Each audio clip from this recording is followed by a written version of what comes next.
And Battaglia. Live from Three Heads Brewing. It's Football Friday. It's Friday, Football Talk Live. We can share a cold one and maybe a win or two. I'll drink to that. Bills, Chiefs, 6:30, Sunday night, live right here. This is the biggest game of Josh Allen's career. This is the biggest game of Sean McDermott's career. And this is what they built this team for. They're expected to win this game. They should win this game. I'm pretty confident in that they will. Mike Danger. 24-21 Buffalo.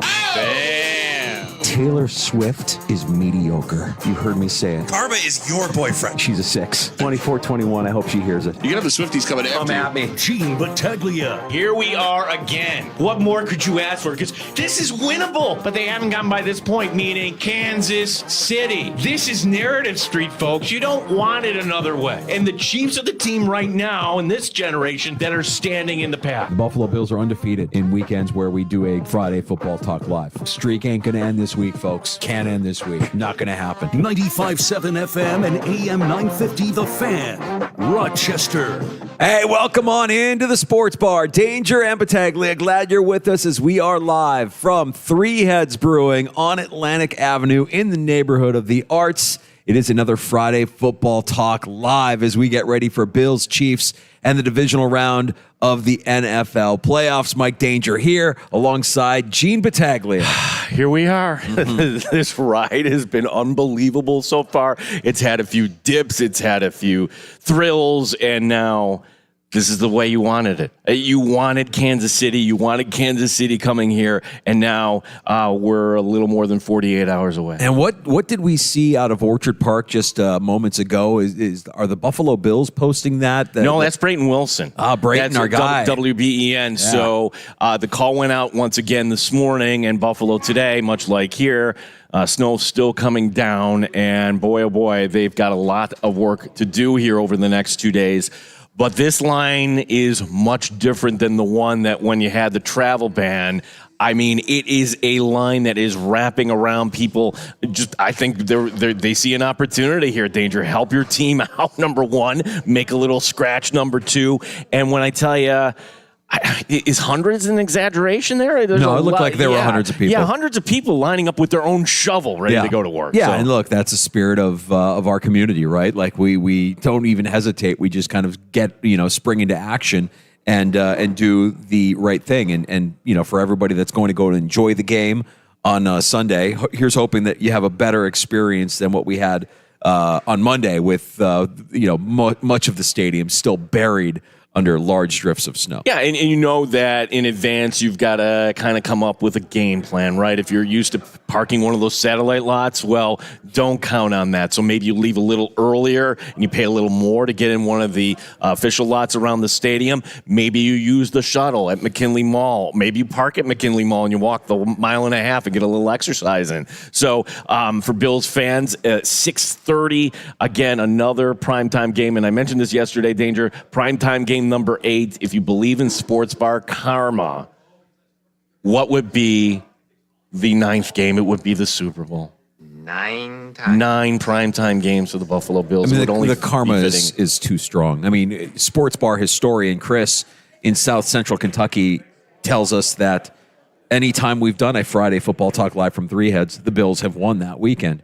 The Bills are undefeated when Friday Football Talk Live happens here at Three Heads. That streak continues this weekend against Kansas City. And you're right, Gino, 8 primetime games, and if they make it to the Super Bowl, that would be the 9th. 9 times. Who am I to stop the sports bar karma? Not happening. Not on my watch, pal. Yeah, so some good news on the injury front. We'll get to that here in a second. We've got a fun show lined up. By the way, where are we today? We're at Three Heads Brewing on Atlantic Avenue. Yeah, absolutely. And nothing better than spending the afternoon here with some delicious Three Heads. Also, our friends from Good Smoke Barbecue and Pub going to be stopping by with some free barbecue as well, which we can't wait to sample as well. Gino called dibs on the moink balls. We're going to get to that here in a little bit. Alex. Our friend Will here, Will Cleveland's here. I'm like, he has the perfect spot because the table is set up. Will is set up in the right spot. Like right in the right spot, yeah. He's a veteran, though. He's come to many Friday football talks. This is where the food is. That's where it's going to be. You get first crack at it just by being in that general vicinity, that area. Alex Gold from 610 Sports in Kansas City, our Odyssey Sports sister station, joins us this afternoon at 4:25, and we'll get the latest headlines around the Chiefs heading into Sunday night. Which, if you consume a lot of our station, you hear Alex also on Saturdays as part of his BetQL show. I believe it's Saturdays from 10 to noon he does with Chris Mack. And so from a betting standpoint, we can kind of touch on that. But we'll get the latest updates out of Kansas City as... there are a lot of concerns for the Bills here. I don't hear nervous and jerky Bills fans. It's a little different this time around, meaning the setting has a lot of people confident. But we'll get the thoughts here. Coming out of Kansas City, where I'm sure it's being played up, hey, we're actually the defending Super Bowl champs and we're an underdog? Right. What is going on here? So I'm sure that's an angle that's being played up. Alex Golden, the 4 o'clock hour. Joe Marino of the Locked On Bills podcast stops by the sports bar here. We'll talk some Buffalo Bills with him in about 20 minutes. And I think what we can tap into with Joe here, because he's a draft guy as well, and a lot of the guys that have been asked to step up, Joe is intimate and knows like what their strengths and weaknesses are. And we can talk to him a little bit more about how much of the Bills' defensive performance is dependent on the talent level versus how much is just dependent on knowing where you need to be in Sean McDermott's defense. And I think Joe's a great guy to have on with us to kind of walk us through that. Yeah, because if the Bills are going to win this game, I think we kind of know what to expect from the Bills' offense. The variable being, okay, are there going to be turnovers? Will you convert in the red zone? But I'm saying that they'll move the ball. What we don't know is, you could tell me, hey, the Bills' defense is actually going to shut them down. They'll do as good a job against Kansas City, or this could be a disaster potentially with Dorian Williams and A.J. Klein out there. So it's good to have Joe Marino to explain where our concern level should be on this defense. What I love about Three Heads, they've got the Nighthawks Hazy IPA on tap over there, and I'm enjoying one right now. And we love this venture that they have with the Rochester Nighthawks. We'll have Taylor Jensen, Rochester Nighthawk, joining us here right around 4 o'clock. So Taylor Jensen won a national championship with RIT, and I love when a local college athlete gets to play professionally. Joe Postby, another guy who we talked to earlier this season, went to Fisher, face-off specialist, now for the Nighthawks. And Taylor Jensen now making that transition from long stick committee to the defensive side of the ball as a rookie for the Nighthawks. We'll talk to him as a few of the Nighthawk players will be coming in. I'm told that there's a handful. So if you're a Nighthawk fan, you want to be coming by in the 5 o'clock hour today. But at 4 o'clock, that'll be Taylor Jensen, our first visit of the season. Looking forward to that, and looking forward to your phone calls on the Good Smoke Barbecue and Pub Wingman line. That's 866-4FAN, 866-4326. And we mentioned that Good Smoke will be stopping by with their award-winning barbecue here for everybody to try out shortly. Also, Good Smoke Barbecue, I should mention, hosting their Valentine's Day Sweetheart Deal. That's 11:30 to 9, Wednesday, February 14th. So you can make plans for this now, as the Sweetheart Deal is available for dine-in and takeout, minus the champagne. Treat that special person or people in your life to a sweetheart of a deal that includes 3 meats, 2 sides, 2 cornbread, complimentary champagne, 2 cupcakes, all for $32.99. Reservations for dine-in, highly recommended. GoodSmokeBBQ.com to reserve online. And also the regular menu available because Valentine's Day falls on Wacky Wing Wednesday.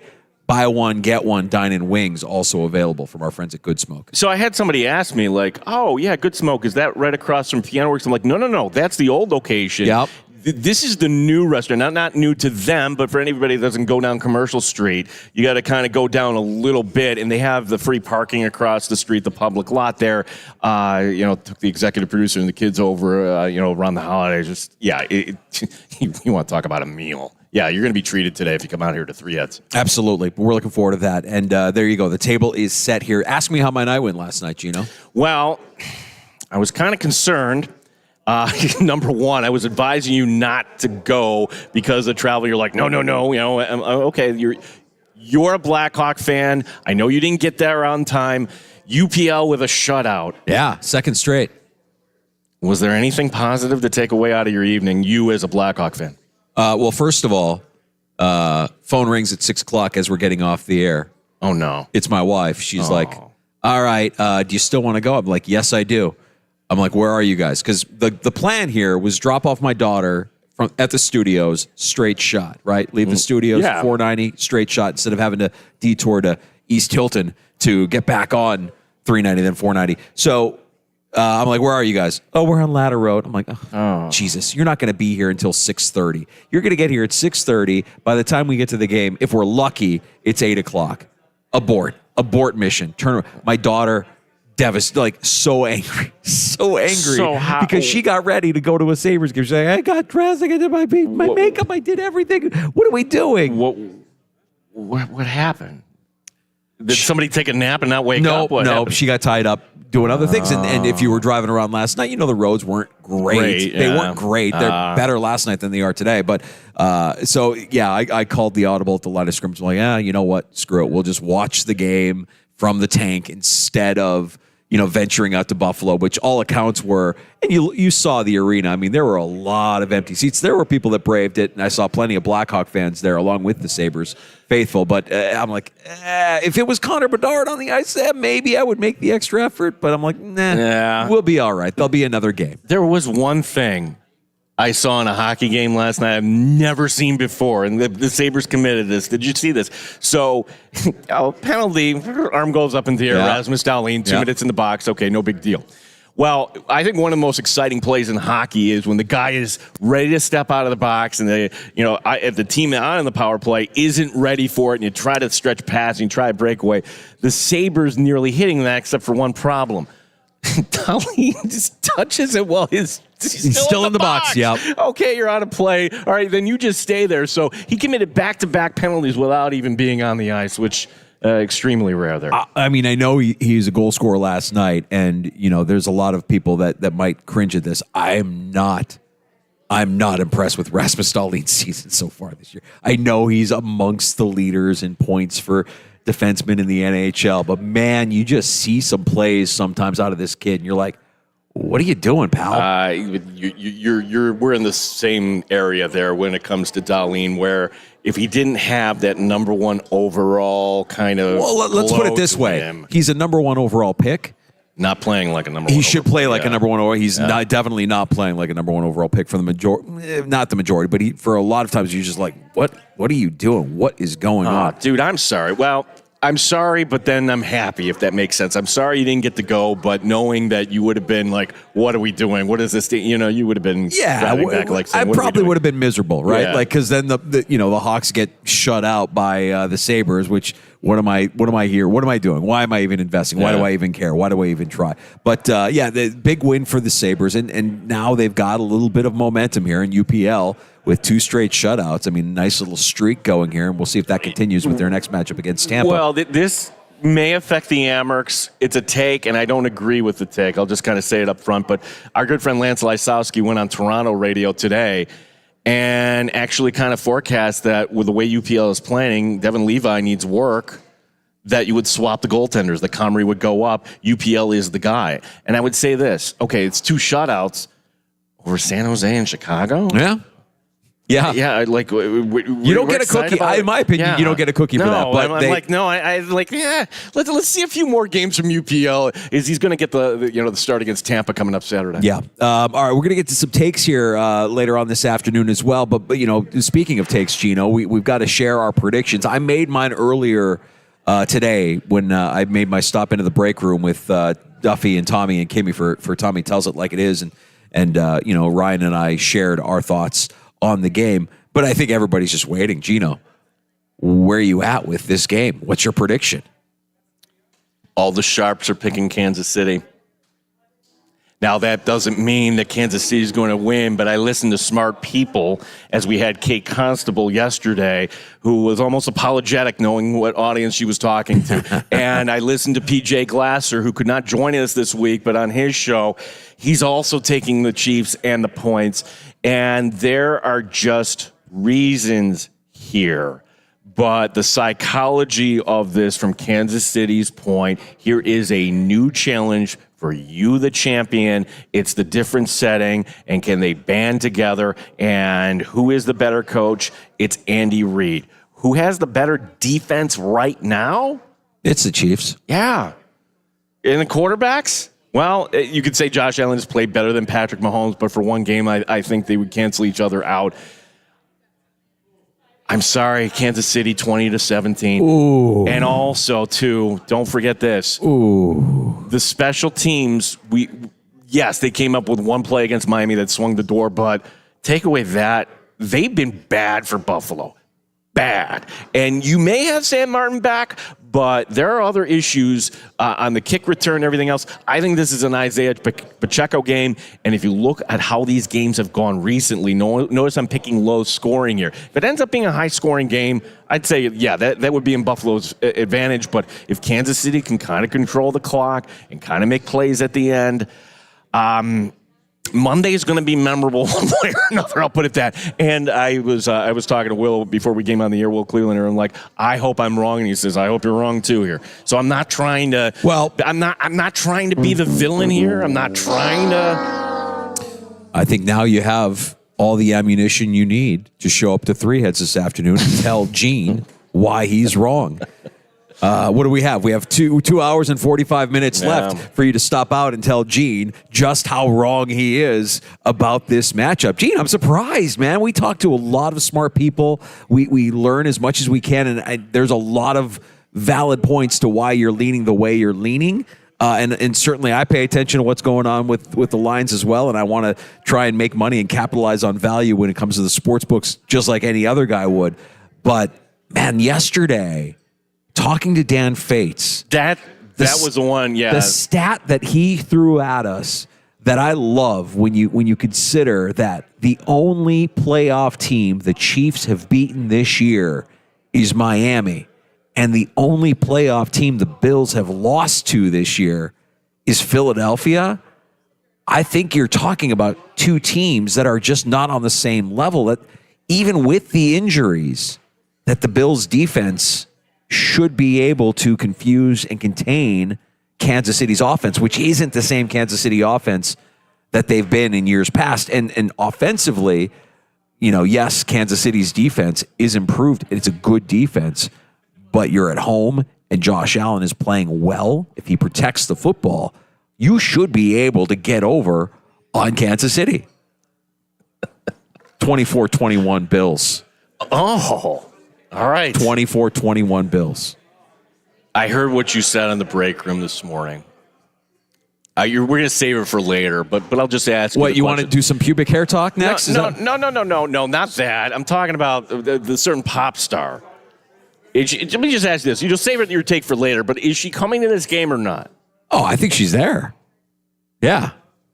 I think she's there. She's there. She's going to be either walking past the Bills locker room or walking amongst the people. I know that stadium danger. There's no secret entrance for people to walk in and out. So what's she worried about, man? She's got the biggest unit in that whole stadium. She's not going to worry about anybody. She's going to walk in like she owns the place, because she does. So they give a police escort, as you would expect, for the teams coming in. When the buses come in, for security reasons and because, well, the stadium where it's located, you really need to kind of clear a lane. They also, and I brought this up before, and I don't agree with this, but if you're a billionaire, I suppose you get certain liberties. They give a police escort to the Pagulas or whoever the visiting owner is coming on in. Yeah. Okay. Does Taylor Swift, she gets a police escort? Yes, because it's an event. And if you have those connections and you can pull those strings, yes, absolutely. So that's what I'm talking about. Like, and I don't know that anybody is worthy of all of that, but she will get that, and that will happen. And yeah, I do have some thoughts. I've been simmering, I've been stewing all week long with the idea that she could be coming to Buffalo, and I just think she's going to be miserable. I just think she's going to be miserable. And if the Pagulas are doing it right, you know where to put her. Put her in the Taquillo Spike Suite. Just hide her back there. Let Bruce Smith hang out with the owners in the owner's suite. He's going to be the legend of the game. Let him hang out with. She will buy her way out of that. She already knows, or people have come in advance scouted. There's no way. I know right. you want. You know what? I've been talking too much. I've been saying too much. Her people have ears everywhere. I'm sure that they've relayed some of what I've said to her, and now we're screwed. I don't go off color here that much, if I may. And am I going to offend anybody here at Three Heads? I don't think so. She's an attention whore. So she's going to want to be in the box. She'll want to be in the box where the Are you talking about CBS camera will be Are you on. talking about Taylor Swift? Yeah, she knows the Who are you? value. How dare you? This will be one of the most watched, not sporting events, television events of the year. It could be top 10, like a television event. Uh-huh. So what is the value of getting her mug on and everybody saying, oh, I like her music. She whatever. really doesn't have anything to promote right now. I mean, she really did earlier in the fall. I mean, she had a release of her album She's and a going tour, on tour and in a the movie. fall. It's not yet. It's all sold out. She doesn't need to really promote anything anymore. Now it's just a matter Oh, of the money's in the bank. Yeah, the money's in the bank. What does she have to worry about? It'll be interesting. Yeah, I'll share my thoughts. I've got some thoughts, and we'll get to those here coming up later on this afternoon as we continue live from Three Heads Brewing on Atlantic Avenue. There's a new scent wafting through the air. I don't know if you noticed that or not, but they're wheeling in the Good Smoke Barbecue from our friends from Good Smoke Barbecue and Pub in East Rochester. So we're going to be sampling some of that. And next in the sports bar, we talk to Joe Marino. He is the host of the Locked On Bills podcast. And we'll dive a little bit deeper into this matchup Sunday against Kansas City, the divisional round of the NFL playoffs. Joe Marino, Locked On Bills, our guest next on the Fan Rochester.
Next here in the Sports Bar, Bills and Chiefs, our coverage Sunday will begin at 2 o'clock. The Amerks down the thruway tonight. They're at Utica. Andrew Mossbrooks will have the call beginning at 7 o'clock. RIT hockey tonight, playing the first of 2 at Robert Morris. We're live from Three Heads Brewing on Atlantic Avenue. Gene Battaglin, the sports leader, 95.7 FM and AM 950, The Fan, Rochester. The beer is cold and the wings are hot. You're in the Sports Bar with Danger and Battaglia on the Sports Leader, 95.7 FM and AM 950 The Fan, Rochester. I give our guys a ton of credit, John. It's really the way that they've taken the bull by the horns and said, "Hey, we're gonna figure this thing out," and that takes special people with special mindsets, and they've just done a phenomenal job with that all season from the beginning up until this week. There's Buffalo Bills head coach Sean McDermott on how the team is going to have to alter their defensive play style here with the injuries that the Bills are dealing with on the defensive side of the ball. I wanted to break that down a little bit, get into it a little bit deeper with Joe Marino, who you hear on the Locked On Bills podcast. Always love catching up with Joe. It's a big one this weekend, Joe, and you can't help but think to yourself, if it doesn't go the Bills' way, they've got a pretty good excuse built in with all of these injuries piling up on the defensive side of the ball. But one of the reasons why I'm excited to talk to you today is I know you'll be able to tell us more about Sean McDermott's defense and just how important it is for not necessarily the guys to be the athletic guys that they are, but just know where they need to be. The importance of knowing the offense, knowing the scheme versus the difference in talent between an A.J. Klein versus, say, a Terrell Bernard as an example. How are you, Joe? Hey, I'm doing well. Yeah, obviously, big one on Sunday. You certainly wish the Bills were more healthy at cornerback and linebacker. But the roster depth has really been stressed quite a bit this entire season, and especially of late. So this team's been very deliberate about how they develop talent, how they prepare their depth, and, we're going to see if they can meet a big-time moment here on Sunday night.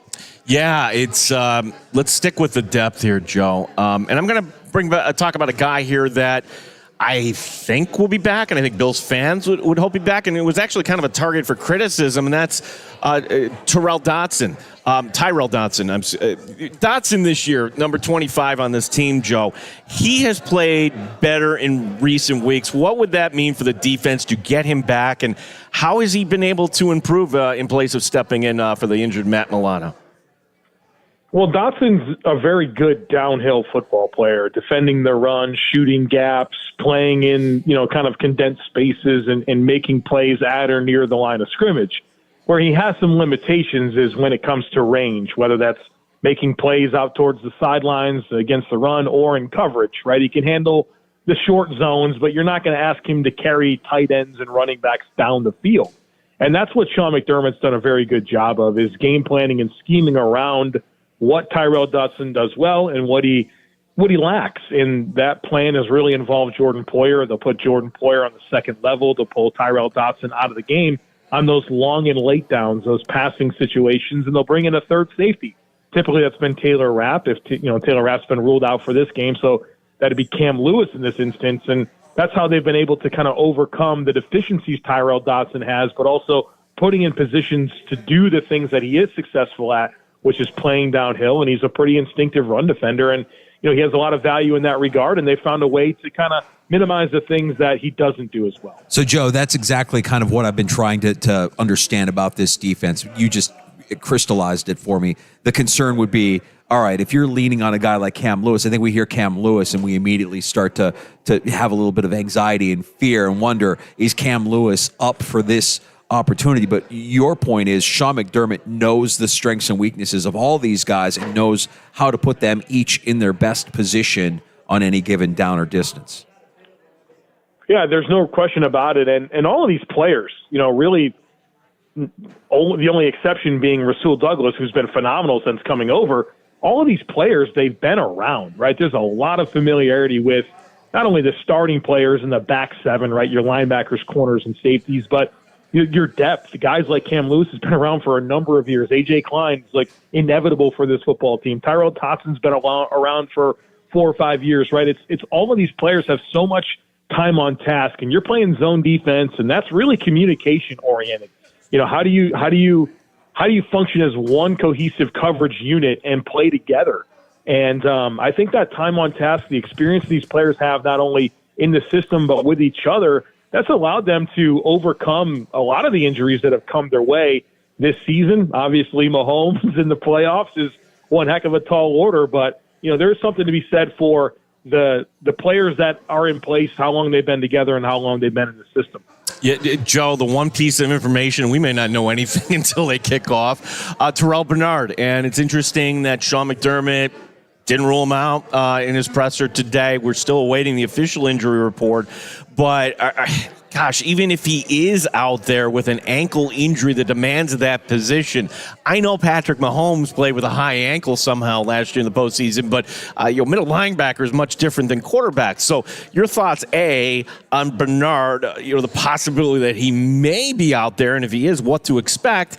And then, all right, the expectations for A.J. Klein, who, hey, you got to give him a tip of the cap. Last week, phenomenal. But now, Kansas City's got to be prepared for A.J. Klein, and we know he has some limitations too. So your thoughts overall in the middle linebacker position for Buffalo? Well, it's never good optically to leave the field in a cart in the NFL. That never says, usually doesn't have a good story to tell when that happens.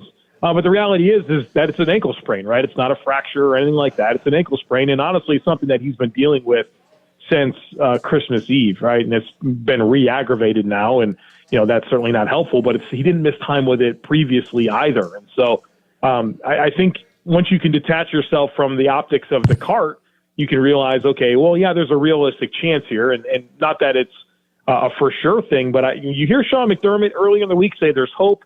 And then you hear him say today that, that we think there's a chance. Sean doesn't talk like that, right? He's usually pretty, well, we'll see. We'll take it one day at a time, right? Or it's week to week. It's, we'll see how the week progresses. He's kind of hinted at there being some optimism and momentum for Terrell Bernard to be able to go in this football game. And so he hasn't been ruled out. The injury report just came through as we're speaking here. He's listed as questionable. Yep. And we'll see. I mean, not great that he hasn't practiced all week, but you'd like to think that they're trying to maximize the recovery, right, and keep him off that ankle so that way if he does have a chance to go on Sunday, he'll have that optimum opportunity to recover throughout the course of the week. Joe, one part of the Bills' defense that is healthy is that front four, the rotation that they have on the defensive line, and I think they're going to be the most critical piece of the Bills' success on Sunday, especially when you factor in the one element of Kansas City's offense that they didn't have the last time these two teams met, and that's Isaiah Pacheco. How important is the play of that defensive line going to be in stopping Kansas City's run game and trying to turn that offense into more one-dimensional? Oh, it's huge. Yeah, I think one of my big keys for this entire game is which team on offense can stay two-dimensional the longest. And I think both teams are very potent running the ball and throwing it. I think the Bills have been a far more consistent rushing offense. But, to your point there, Isaiah Pacheco, the best running back that the Chiefs have, he wasn't available the last time these two teams played. And I'm sure people have seen Pacheco play. He's good, right? He runs angry. He's tough to bring down. He's got breakaway speed. He's a good back. And, I think I get a lot of confidence from what I saw from the Bills in the second half against Miami defensively against the run, the entire game against Pittsburgh against the run. There was a really, really good job by them to squeeze gaps and compete and get into their gaps and fight for leverage and fight for spacing and really compete for their gaps. And so I feel pretty good about that component. What's challenging about this game compared to the Steelers is it's not Mason Rudolph. It's Patrick Mahomes, right? Patrick Mahomes can really dice you up in ways that Mason Rudolph is really not equipped to do. So a big task here for the Bills defense, but I think calling out the defensive line as an important piece of this game as the healthy unit, right, for this defense. You'd like to be able to lean on them, and I think they're coming off of a really strong performance against Pittsburgh. Joe Marino, our guest here in the Sports Bar. And Joe, you just brought this up moments ago here, the breaking news in the Sports Bar. The players listed as questionable for this game. No surprise, Terrell Bernard, also Sam Martin, also Rasul Douglas, and Taron Johnson. Now, Douglas, but he's telling everybody last week, things are trending. I would expect Douglas to be out there. Martin, well, even if he's not out there, the Bills have a punter in waiting in Hawk. What about Taron Johnson? Now, he's in the concussion protocol, so hard to tell definitively, but he's saying the positive things. What has he meant to the defense this season? Because that'll be a fun trivia question for a lot of people, say 2 years from now. Who was the Buffalo Bill that was given all-pro honors on the defensive side of the ball? Yep. It was actually Taron Johnson this year, second team all-pro. Joe, what kind of season has he had? Yeah, I mean, an all-pro caliber season. I think that's exactly how you put it down. And he's been a high-impact player for the Bills for a number of years, and he's really important, not just because he's a good player and makes plays, but, structurally how the Bills play defense in that base nickel, right? He's on the field every snap, and he has to play, really he plays linebacker and corner for the Bills. And he's a warrior out there. You can tell he's an elite competitor, knows what to do, and the Bills can play defense the way that they do largely because he exists. And I think the drop-off there is pretty significant. I think Cam Lewis is a nice utility player, but he's a jack of all trades, master of none. And I think the drop-off to Cam Lewis from Taron Johnson is really, really significant. I think as a third safety, stay leveraged over top in the deep halves, that's one thing that he can do. But, playing that dual linebacker slot safety role, playing man coverage against tight ends and in slot receivers, that's a tall order for Cam Lewis, and so that's part of the importance there. It's not just what he means to the defense because of how good he is and how he impacts the scheme, but the drop-off there is something that concerns me quite a bit. Joe Marino of the Locked On Bills podcast, our guest in the Sports Bar. It's Danger and Battaglia, live from Three Heads Brewing on Atlantic Avenue in the neighborhood of the arts. Joe, we've spent all this time talking about the Bills' defense and navigating through these injuries and what that might look like against the Chiefs' offense. Hey, the Chiefs' defense is pretty good this year, and there's a lot to look at with the Bills offensively here that we've seen over the course of the last few weeks with Joe Brady as the interim offensive coordinator. How do these two teams match up, knowing what we know about the Chiefs' defense, knowing about the Bills, and they're they've been playing a lot of 12 personnel. We've seen the emergence of Khalil Shakir, and oh, by the way, Stephon Diggs a little bit banged up. What's your outlook here for the Bills and how they can kind of exploit any weaknesses, if there are any weaknesses here, of the Kansas City Chiefs defense? Man, the defense of the Chiefs is terrific. What are they, third in scoring, fourth in yards per game this year, third in yards per pass? There's a lot of things that they do well, but there's one thing they don't do well, and that's defend the run. They're 28th in yards per carry allowed against the run, and you look at all the other advanced metrics, whether it's success rate or stuff percentage or DVOA, whatever metric you want to point to measure run defense, the Chiefs are towards the bottom of the NFL, and they're going to be without their best run-stopping defensive tackle in Derek Nottie. And this is a great opportunity for the Buffalo Bills to lean on that rushing offense, get James Cook going, get Ty Johnson going. If you remember last time these two teams played, James Cook was a major factor, a lot of yards from scrimmage, both as a receiver and as a runner. And I was looking at my notes actually this morning, kind of preparing for all these conversations I'd be having today about Bills Chiefs and trying to remind myself of the key dynamics of the last matchup. And I had written down there was even more opportunity to run the football. And I think it's going to be important, right? Well, this is Patrick Mahomes. It's Josh Allen. Yeah, those guys are going to be really important, but I think the Bills are the team that has a real opportunity to lean more on their ground attack against the suspect Chiefs run defense. And if they can do that and really stay two-dimensional and put stress on that really good Chiefs defense, I think that opens up things in the passing game, and could be a nice day against a good Chiefs defense if the Bills can really be two-dimensional and execute. Well, the setting is different, and certainly that has Bills fans excited for this game. Joe, we've been leading to this question. How do you see this game playing out? Are we coming back Monday talking about Buffalo in an AFC championship game? Well, I think this is, notwithstanding the defensive injuries, you have to feel really good about the opportunity. You get it in Buffalo. This is what you wanted, right? We've all asked ourselves 100,000 times, what does that 13 seconds game look like if it's in Buffalo? Well, now you've got what you've wanted. This has been, the whole thing, the whole next year was got to have the 1 seed, right? Bring Kansas City to Buffalo. Well, it was a year later than you wanted, but here it is. And it's an opportunity that you feel like this Bills team has been posturing for, has been wanting, and boy, you'd hate to let it slip through your fingers. And so I think that this team has a competitive edge that I think is different about years past, that I think shows up on tape, particularly against Pittsburgh. They found another level in that game, and Pittsburgh's fortunate that wasn't a bigger blowout. There were some circumstances there whether it's a blocked field goal or a couple of touchdown passes that were barely tipped, one by Landon Roberts, one by Eric Rowe, from that really being a 3-4 touchdown win for the Buffalo Bills. I like what they have. I like the two-dimensional component of the offense. I like how this passing game has gotten out of its slump and really looked good. I think Josh Allen is kind of on a heater right now. You feel good about this opportunity as long as the defensive injuries don't prove to be too much to overcome. But let's face it, the Chiefs haven't been a good offense this year.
Dome team from Houston. Bring them to Western New York in late January and see if that rookie quarterback can outduel Josh Allen. I think I'd take my chances with that if you could sign up for it. All right, so Joe, that would be. We'll know what the fate will be for if whoever wins with the Baltimore Houston game being on Saturday. Let's say the unexpected happens, that Houston does pull that off.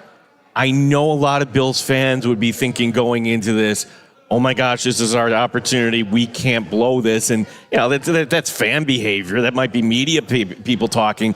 Would that add any pressure to the Bills against the Chiefs on Sunday, knowing this is exactly the way you've always wanted this to line up?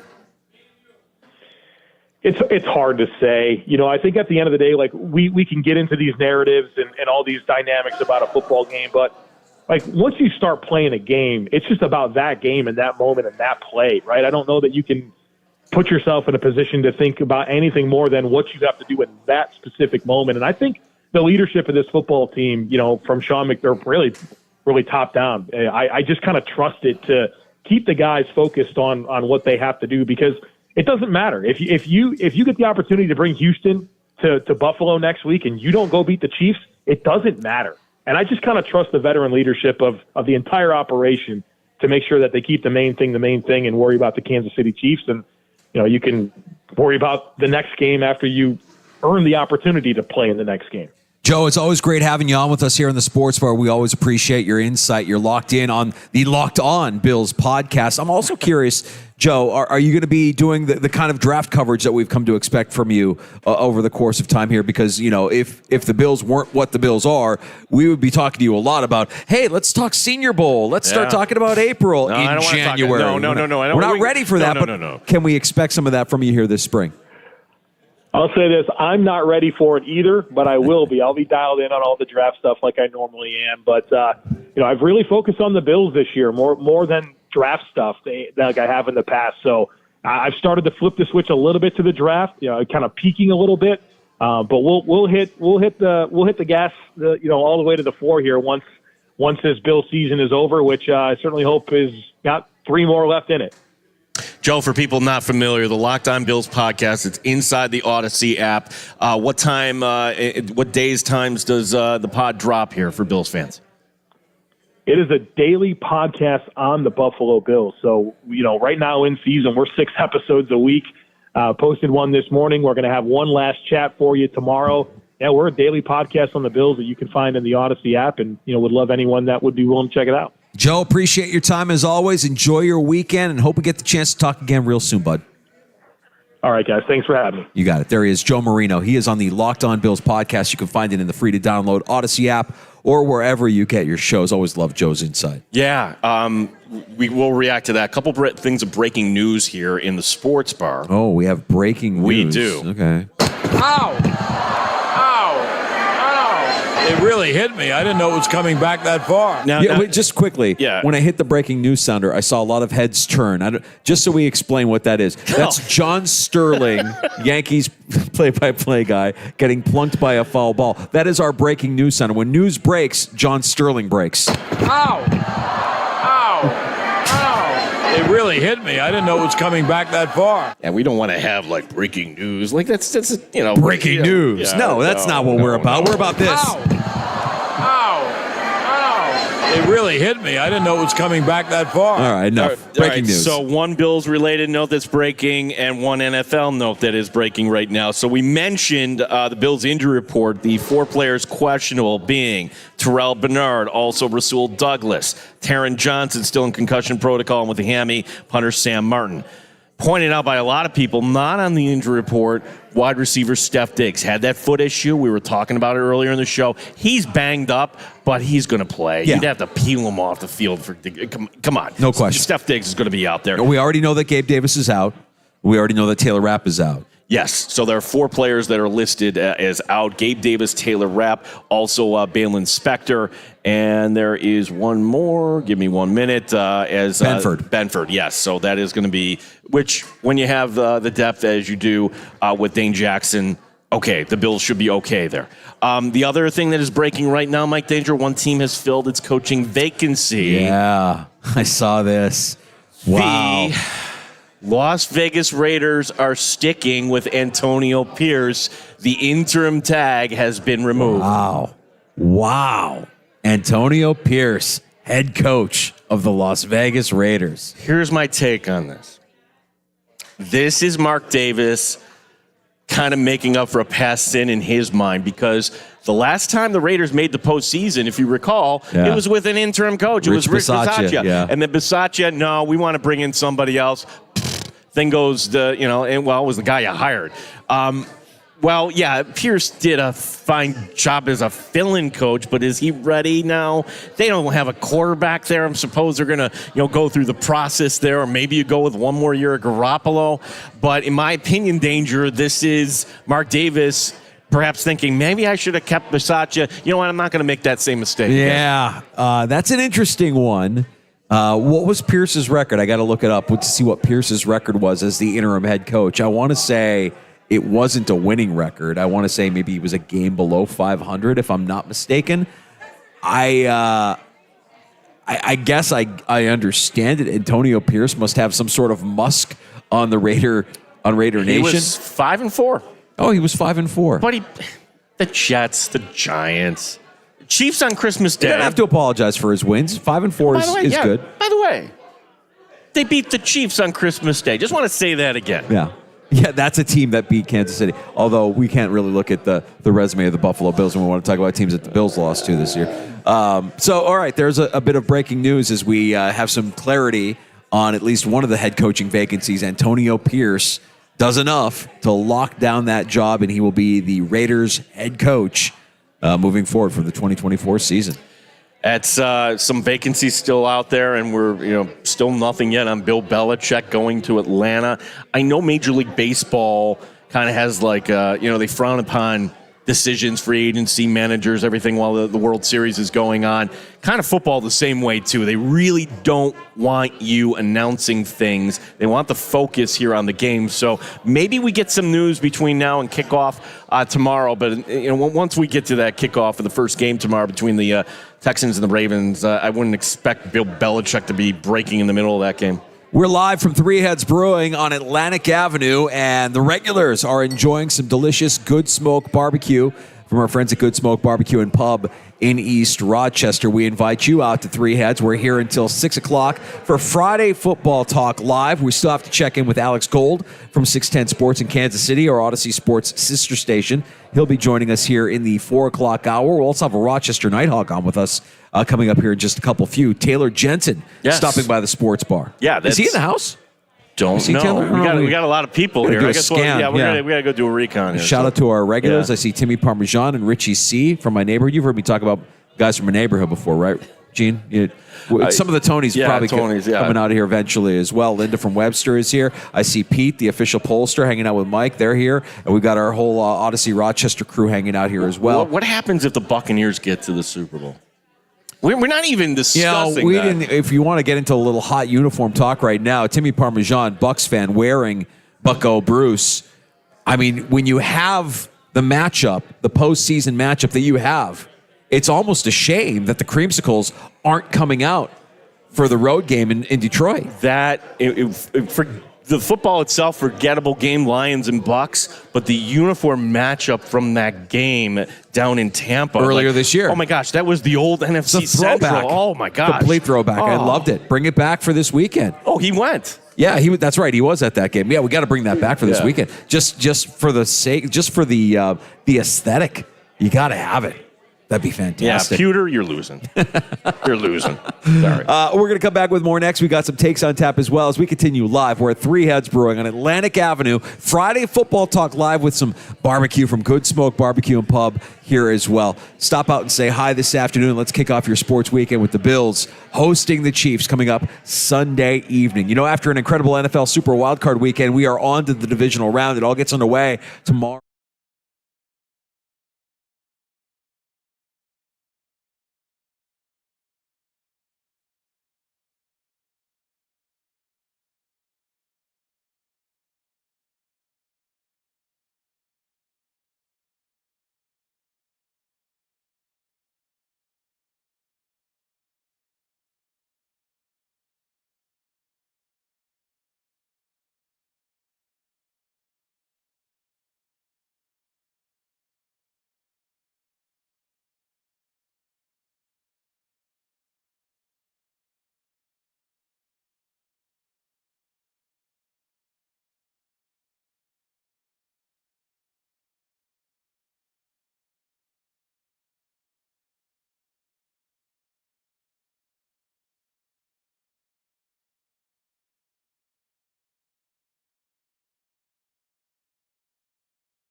950 The Fan, Rochester. Always live on the free Odyssey app. The Fan, Rochester. Sports update. Bills injury report. A lot of things happening. 4 players ruled out. Christian Benford, Taylor Rapp, Gabe Davis, and Balin Spector. Questionable. Terrell Bernard, Sam Martin, Rasul Douglas, and Taron Johnson. Meanwhile, Von Miller says he's feeling better. It took me about, 4 months to get to this point. I anticipated me coming back, by the end of training camp and feeling good, but that wasn't the case. It took longer than expected, but I'm back. I'm back to feeling like my old self. Bills and Chiefs pregame coverage begins at 2 o'clock coming up Sunday here on the Sports Leader. Rochester Americans down the thruway tonight there at Utica. Andrew Mossbrooks will have the call beginning at 7 o'clock. RIT hockey tonight is the first of 2. The Tigers playing at Robert Morris. We are live from Three Heads Brewing on Atlantic Avenue. Come on down and join us. Gene Battaglia on the Sports Leader, 95.7 FM and AM 950, The Fan, Rochester.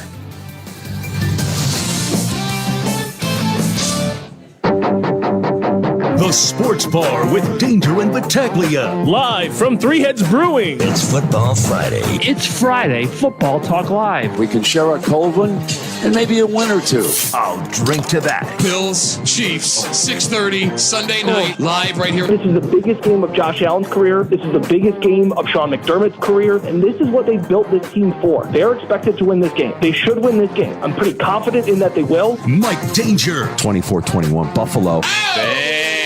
Taylor Swift is mediocre. You heard me say it. Karma is your boyfriend. She's a 6. 24-21. I hope she hears it. You can have the Swifties coming after you. Gene Battaglia. Here we are again. What more could you ask for? Because this is winnable, but they haven't gotten by this point, meaning Kansas City. This is narrative street, folks. You don't want it another way. And the Chiefs are the team right now in this generation that are standing in the path. The Buffalo Bills are undefeated in weekends where we do a Friday Football Talk Live. Streak ain't going to end this week, folks. Can't end this week. Not going to happen. 95.7 FM and AM 950 The Fan, Rochester. Welcome back on into the Sports Bar. It's Danger and Battaglia as we continue live from Good Smoke. From Three Heads with the Good Smoke. Three Heads Brewing on Atlantic Avenue. Our gracious host for another Friday Football Talk Live. And yes, the good smoke. I can smell it. It's permeating. It's so delicious, and everybody's enjoying some of that delicious barbecue from Good Smoke in East Rochester. We're live at Three Heads Brewing on Atlantic Avenue here in the neighborhood of the arts. Broadcasting live also, by the way, on our YouTube channel at The Fan Rochester. If you're not able to stop out, you can watch the Sports Bar. And, of course, pick us up wherever you get your shows. The free-to-download Odyssey app, your preferred way of listening to the Sports Bar. Mike Danger here, Gene Battaglia there, Alex Gold from 610 Sports in Kansas City, going to join us here in about 20 minutes or so. So the last time we were here, Danger, and I remember it very well, it's the holiday season, and we had the opportunity to taste a beer for the first time, the Nighthawk Hazy IPA, and the Nighthawks were here, and we were tasting the beer, and what happened that Sunday? The Bills clocked. They ran right over the Cowboys. So you know what? Yeah, we're a little superstitious here. We said, let's run it back here. So right now we're enjoying the Nighthawk Hazy IPA. Yes, sir. And joining us for the first time in the Sports Bar, he was a national champion at RIT, and I love when local players play for the local team. Taylor Jensen joining us. How are you today, Taylor? Welcome. Thank you. Yeah, it's great to be here. Thank you for having me, you guys. All right, so we know that you're an RIT, or a recent RIT grad, right? Like 2 weeks ago, yeah. Athlete of the Year in 2023, and making a name for yourself here with the Nighthawks. Feels like you're getting acclimated to Rochester a little bit here, Taylor. I am. After I got here, something about Rochester kind of sucked me in.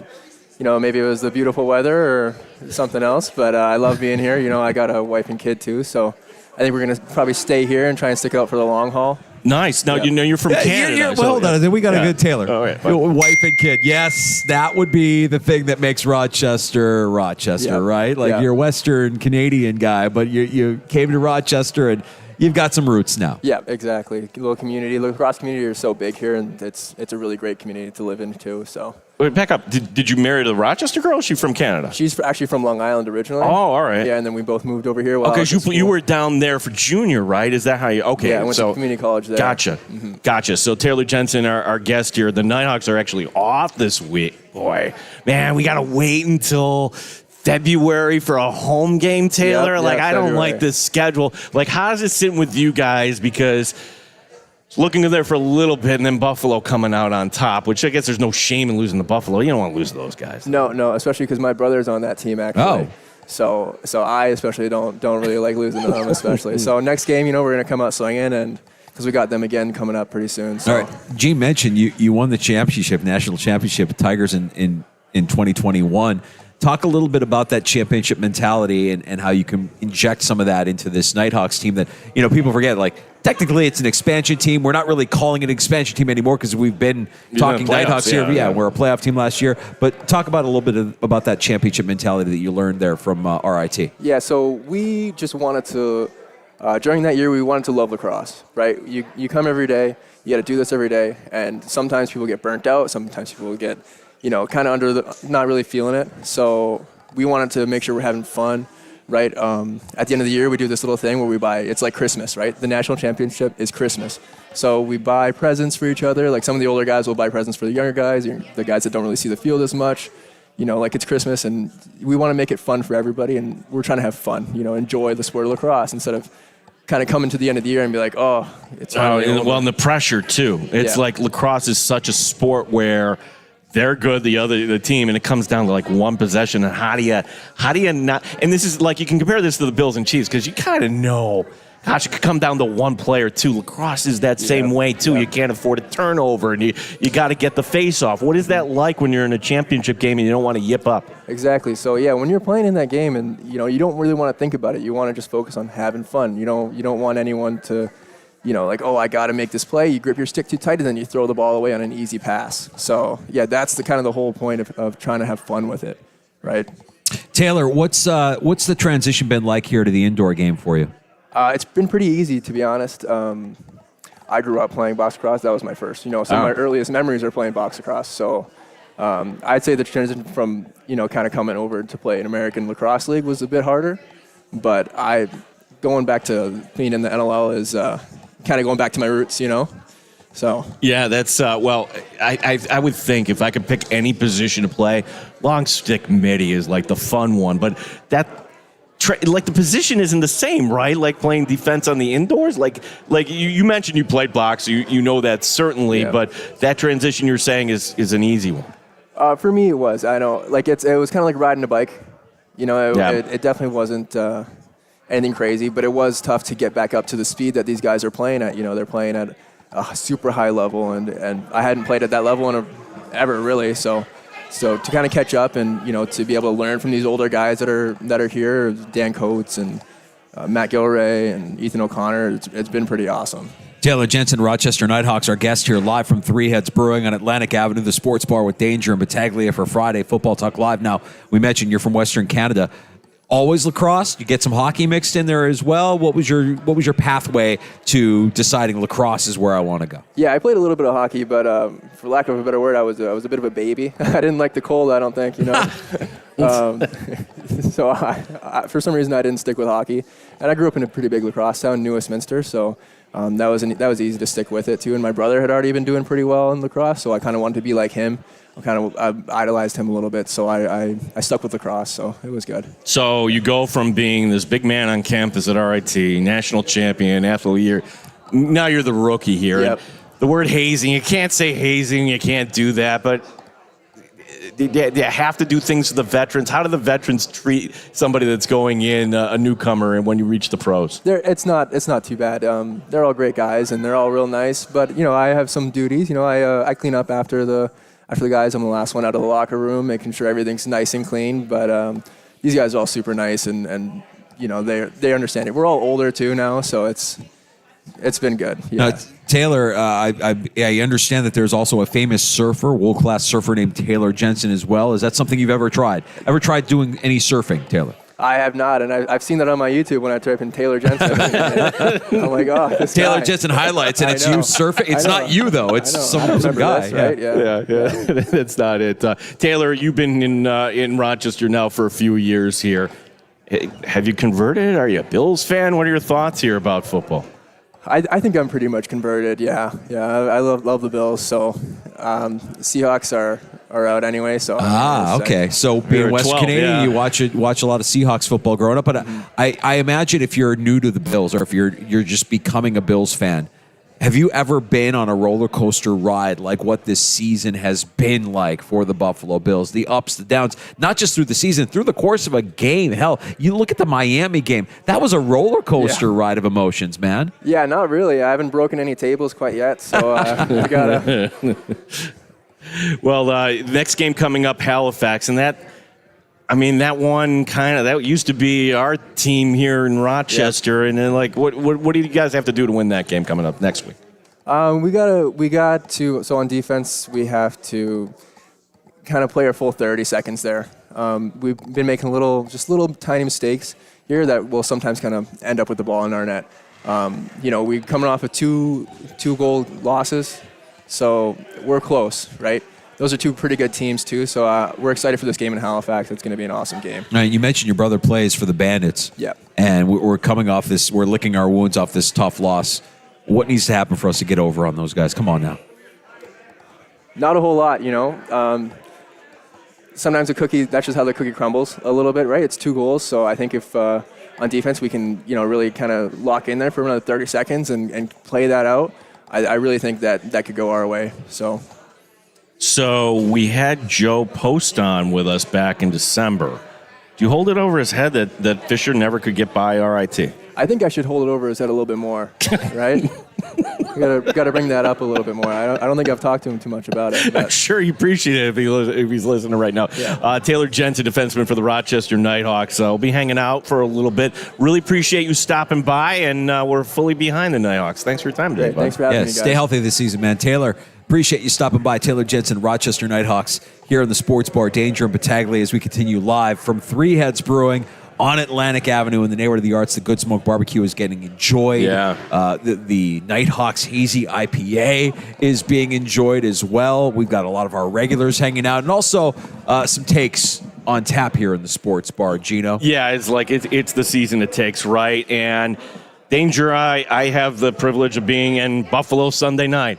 Can't wait to cover this game, and if the Bills pull this off, I'm going to be paying close attention, right? And you can follow along in the post-game coverage, too. And where am I going with this? Well, finally, the Bills get by the Chiefs in the postseason. How does this Bills team act? Is it excitement unlike we've ever seen before, like Sean McDermott, how he was so fired up after being the Dolphins and everything else? Or was it great win, 24-hour rule, we're back to work? My expectation is it's the latter, because here's the reality. Win Sunday, we'll all be excited. You haven't won anything, okay? Only the Colts would dispute this. The Colts, who actually have a banner hanging for AFC finalists. Yeah, and you mentioned the Colts, invoking them. Allen Mahomes feels like the modern-day Brady and Manning. And Brady got the best of Manning in a handful of those matchups in the postseason. But Manning did get his, and when he did, he capitalized on it. And it was at home. Yeah. Do you remember that? And it was a game where high scoring, and it was a dome, much different. And then the Super Bowl was almost kind of a letdown after that. You were at that Super Bowl. I was at that Super Bowl for sure, yeah. But, it'll be interesting. I imagine business as usual. Like the way they've handled themselves here through the course of this winning streak, one game at a time, we're just on to the next thing. There's a lot of talk of the love that happens in the locker room, these guys playing for each other. Hey, I think they're playing for their coach as well. Yeah. I mean, I don't think it's a coincidence that the rally has kind of started around that week where Sean McDermott was highly under the public eye, just being scrutinized for past comments and for everything that kind of came out in that Ty Dunn piece. They haven't lost since then. If the Bills win it all, Ty Dunn is your MVP. Is Ty Dunn in the parade? Yes. Is he leading the parade? Everybody, boo! Yeah. Or do you put him in a dunk tank for charity? Yeah. I think maybe that's what. At the end of the parade, hey, $20 you get to try to dunk Ty Dunn in freezing cold water and raise a lot of money. I think have some fun with it. Let me tell you, if the Bills win the Super Bowl, I think Ty Dunn would actually be pretty happy about the Bills winning the Super Bowl, knowing his roots and knowing where he's from. He may have an axe to grind with the current administration, but being a Western New Yorker, I think he recognizes, as we all do, what that would mean for this region, for this area. It's funny how that when that article came out, though, I didn't think that things would turn. I guess we have Kadarius Toney to thank, too. Sometimes it takes one. Toney, by the way, is questionable for this game. We'll get Alex Gold from 610 Sports in Kansas City on with us here in less than 10 minutes. We'll learn more about what's going on with the Chiefs here heading into Buffalo. This has everything to do with who may or may not be coming to Buffalo on Sunday. It's been stewing. I've just been sitting on it. Listen, right now, there's enough room for someone other than Taylor Swift to be a star. Hell, Haley Steinfeld. Take a number. You could be that next big star. The obsession, man, it's a bit much. And it certainly isn't healthy. Swifties, let's break it down. Mediocre vocalist. Mediocre dancer. I said it. Oh. Her songs are mid. Danger. At this point, she's just phoning it in. Just taking your money. Lather, rinse, repeat. She's to music what Apple is to tech. Just mindless drones running into burning buildings for the product. Unbelievably successful brand. But as an artist, Taylor Swift is a 6. Enjoy Takeo Spike's box and shake it off, you spare. Wow. I'd invite everybody, if you want more on Dangerous Thoughts on Taylor Swift, where we bring this off the air, to come on out to Three Heads on Atlantic Avenue, where definitely during a commercial break or perhaps after the show, because there's more to be said here that we can't say on the air. I don't know that I need to say more. I think I've said enough. I don't like to use this sort of language, but I called her an attention whore. Yes. Is she going to try to cancel me for saying that? Yes, you're in trouble. Yeah, I'm in trouble. Have ears everywhere. Yeah, the Odyssey police will come after me. Shout out to our guy, Joey Whalen. Who is Joey? Joey is a marathon runner. He's from Webster. He's in the U.S. Olympic trials. They are in February. And Deja, we've had so much to talk about this week. You just claimed him as our own. He's actually from Hamburg, but he lives here. He's in Webster. Okay. He's getting married to a Rochester girl, so we're claiming him as ours. That's correct, but the way he's listed now, because his Webster, New York? Webster, New York. Fair enough. So, look, this is why we're excited. February 3rd, U.S. Olympic trials. Top 3 Americans go to the Summer Games in Paris. Final 2-up happened this past weekend in Houston.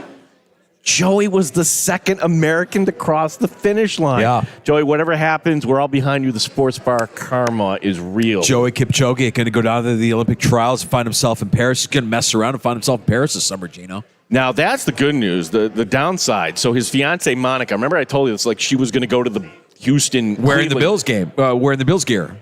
She never made it.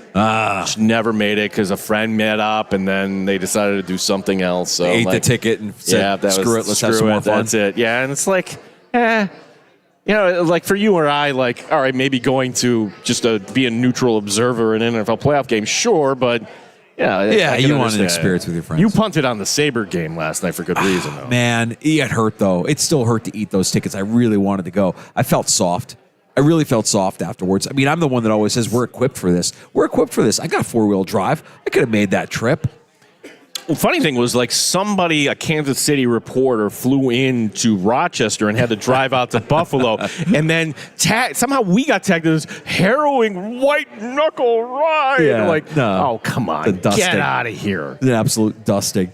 While we're acknowledging people that are hanging out with us here at Three Heads Brewing on Atlantic Avenue for Friday Football Talk Live, I see Rob the Takesman, one of the guys from I've talked about my neighborhood guys before, right? Timmy Parmesan, Richie C is here. Maybe we'll get some of the Tonys to stop by. We got to send a shout out to Nick, who's a service advisor at Ide Honda. Heard that Nick listens to the show religiously. We appreciate Nick's support. We appreciate the support of all of our regulars. That's good, like Nick, and but your wife still is like her record is intact for not coming out. So no, she doesn't show up. No. I mean, is she getting paid to be out here? Are you married to her? I've adopted. The answer is yes. I've adopted a similar philosophy. Yeah. Does it make me money or does it make me happy? And if it does neither, I'm kind of out. Danger. I would just say that there are lots of people here today that are having a great time. That have it makes them happy. Yeah, it makes them happy. You're absolutely right. Alex Gold, 610 Sports in Kansas City. We'll get the latest headlines out of the Chiefs look at some of their injuries, and get a little preview from him from the Kansas City point of view for Sunday night's game, the divisional matchup here in Orchard Park against the Buffalo Bills. Stand by for Alex Gold as we continue live from Three Heads Brewing on Atlantic Avenue. It's the Sports Bar with Danger and Battaglia on the Fan. You're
Four players are out. Christian Benford, Taylor Rapp, Gabe Davis, and Balin Spector questionable. Terrell Bernard, Sam Martin, Rasul Douglas, and Taron Johnson hoping to clear concussion protocol. Sean McDermott says it's going to be different than the regular season. I think everybody looks a little bit different, right? But then there's things I'm sure they're looking at our defense and our team saying there's as much as we've evolved, we're still the same in some regards. So it's a little bit of both, I would say. Alex Gold, 610 Sports in Kansas City, joining us next in the Sports Bar. Amherst are on the road tonight, playing at Utica. Andrew Mossbrooks will have your call beginning at 7 o'clock. It's the first for two for the RIT men's team playing Pittsburgh tonight, taking on Robert Morris. We are live from Three Heads Brewing on Atlantic Avenue. Gene Battaglia, the sports leader, 95.7 FM and AM 950, The Fan, Rochester. They've raised the bar on Rochester Sports Talk. You're in the Sports Bar with Danger and Battaglia on the sports leader, 95.7 FM and AM 950, The Fan, Rochester. I mean, he's one of the best coaches that has ever coached the game. Certainly I'm biased. I've been around him. Learned a lot from him. But at the same time, he continues to evolve. He continues to scheme. He continues to come up with, just intricate and detailed ways of making what he does better than anybody else on offense in particular. As Buffalo Bills head coach Sean McDermott on Andy Reid, who he once worked with. Alex Gold from 610 Sports in Kansas City, our Odyssey Sports sister station, joining us now as we continue live from Three Heads Brewing on Atlantic Avenue for Friday Football Talk Live. Alex, last time we spoke, we were trying to decipher what the Bills-Chiefs matchup was going to look like there at Arrowhead. It came down to a one call, one play, and the Bills end up getting the win in the regular season. Now the Bills with a chance to get the win when it matters most in the postseason. How you holding up, buddy?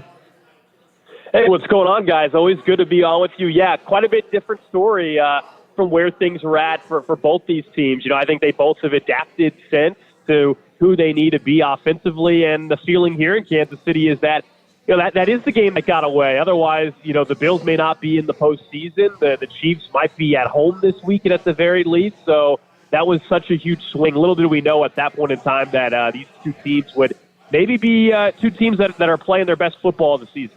Yeah, Alex, I'm just wondering what it's like out there, because it's not too often you get a defending Super Bowl champion, even as a 3 seed, as an underdog. And the setting has changed.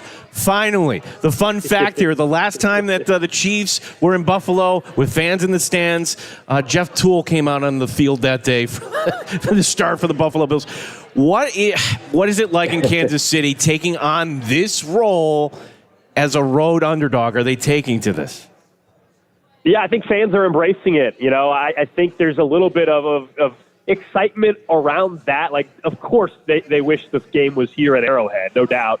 The same way folks in Buffalo and Rochester have been waiting for the Chiefs staff to come up there for a playoff game. So you recognize the advantage that presents to anybody that's the home team. But I think now that it's happened, everybody's curious what Mahomes is going to be like on the road. It's kind of the next challenge, maybe the final challenge for Patrick Mahomes to play on the road, even though his road numbers have actually been better than his numbers at home. So, yeah, I think there's a little bit of, hey, can the Chiefs go up there and kind of spoil the party a little bit, knowing that this has always been, after the playoff losses for the Bills, this has always been, hey, what happens if they have to come up here? And now we all get to see what happens when the Chiefs come up there. So there's definitely a lot of excitement about that. Alex, a lot is being made of the injuries on the Buffalo Bills defense that they're dealing with going into Sunday night. And we know how good the Chiefs defense has been this year. There is an injury there in the middle of the defense. Tell us a little bit about the loss of Derek Notting and what that might mean for the Buffalo Bills' ability to run the football come Sunday.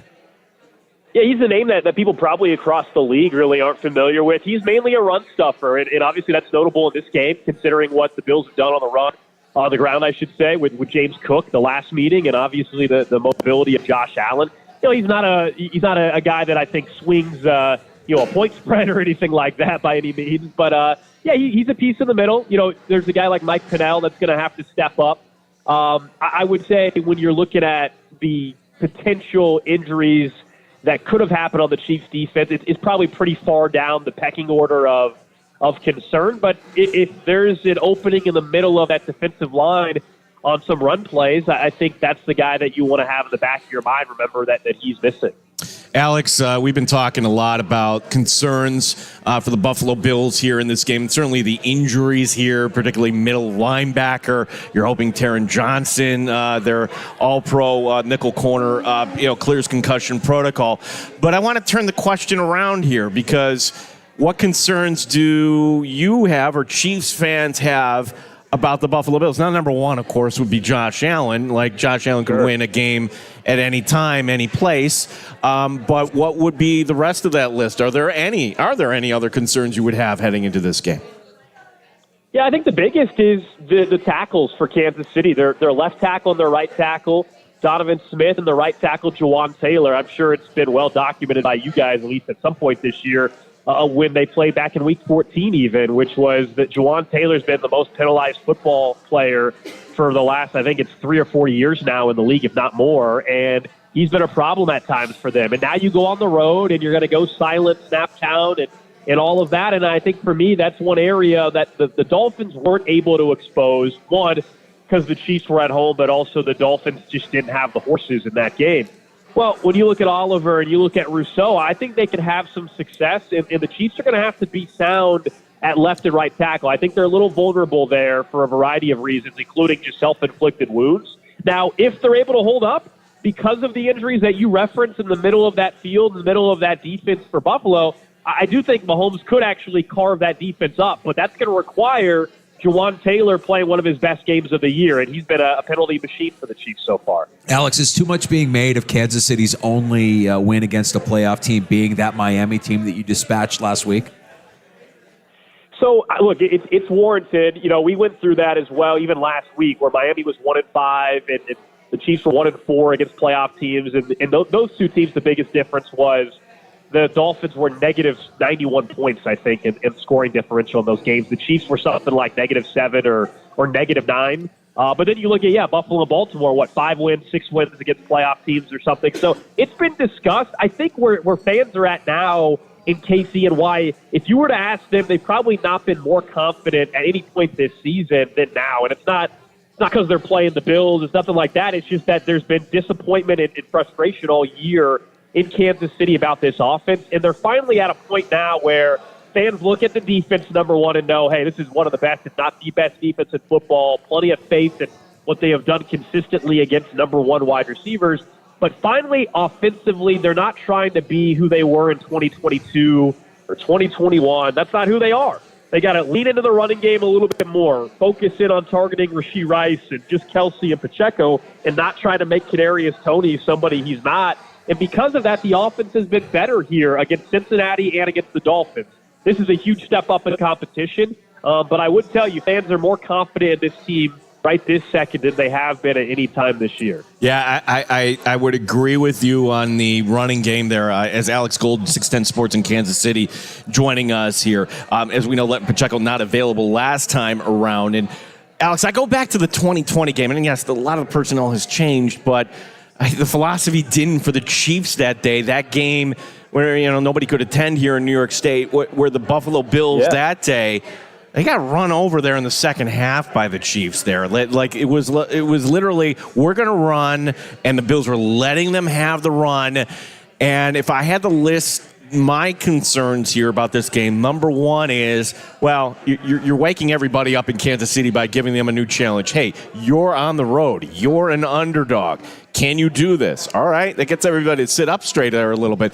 But number two is, it could be A.J. Klein, a middle linebacker. I mean, look, the guy was on his couch 2 weeks ago. So the excuse for Buffalo is built in. I'm just telling you right now on Monday, well, yeah, they ran over, but what do you expect? We were down to linebackers 5 and 6 in this game. So I hear you, and I 100% agree that should be what the Chiefs try to attack and go after. I don't know if they're going to run it as many times as they did in that COVID year game with Clyde Edwards-Helaire, and that was just such a weird environment and setting, all of the above. What was that? That was like a Tuesday game, wasn't it, as well, if I'm not mistaken? Look, Pacheco has, I think, over the last 6 games, gotten 17 or 18-plus carries a game, something like that. It's like 4 out of the last 6 games. And last week he had 24 against the Dolphins. I'm curious if Andy Reid is willing to do it 2 straight games, but I think he should. Like, is you're telling me part of the formula for the Chiefs to win, I think it involves Pacheco carrying it 20-plus times. One, it's because I think the interior offensive line for Kansas City is one of their biggest strengths of the entire football team. And then you couple it with, right now, unfortunately, a Bills team that's dealing with the injuries. And you're right, you mentioned A.J. Klein. That story's just crazy about the RV in Key West or whatever. Key West or whatever. And so, I think Pacheco can have a big day. I do. And I think if the Chiefs get a little too arrogant with their play calling and try to still be who they're not, and Pacheco only touches it, 12 or 13 times, I think that's a big mistake. It probably doesn't bode well for Kansas City. Alex, both of these quarterbacks have had good days against opposing defenses.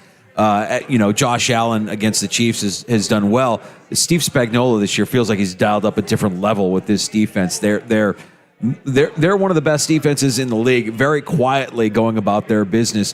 What can Josh Allen exploit in this Steve Spagnuolo defense? Is there a weakness? Is there a mismatch that Josh Allen, is it the 12 personnel? Is it Khalil Shakir? What do you see as a weakness, if there is a weakness, in this Steve Spagnuolo defense?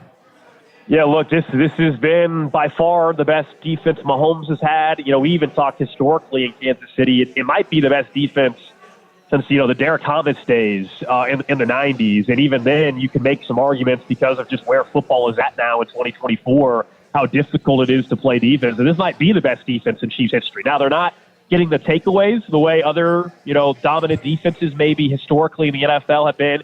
I'm not trying to say they're the 85 Bears or anything like that, but they have done a great job with this young defense. They're still one of the youngest defenses in the league. And, trying to exploit them, I think it's tricky because, and I don't think it comes from Stephon Diggs. The Chiefs, have done a great job against all the number one receivers this year, whether you're talking about Justin Jefferson or Tyreek Hill or A.J. Brown. You look back at those games, those guys were held in check. And even in the Week 14 game, it's not like Gabe Davis and Stephon Diggs had huge numbers. It was James Cook that got them. I think, a combination of James Cook and the screen game might be an area where the Chiefs are a little vulnerable. I just don't think you're going to be able to take shots down the field and beat, Trent McDuffie and L'Jarius Sneed.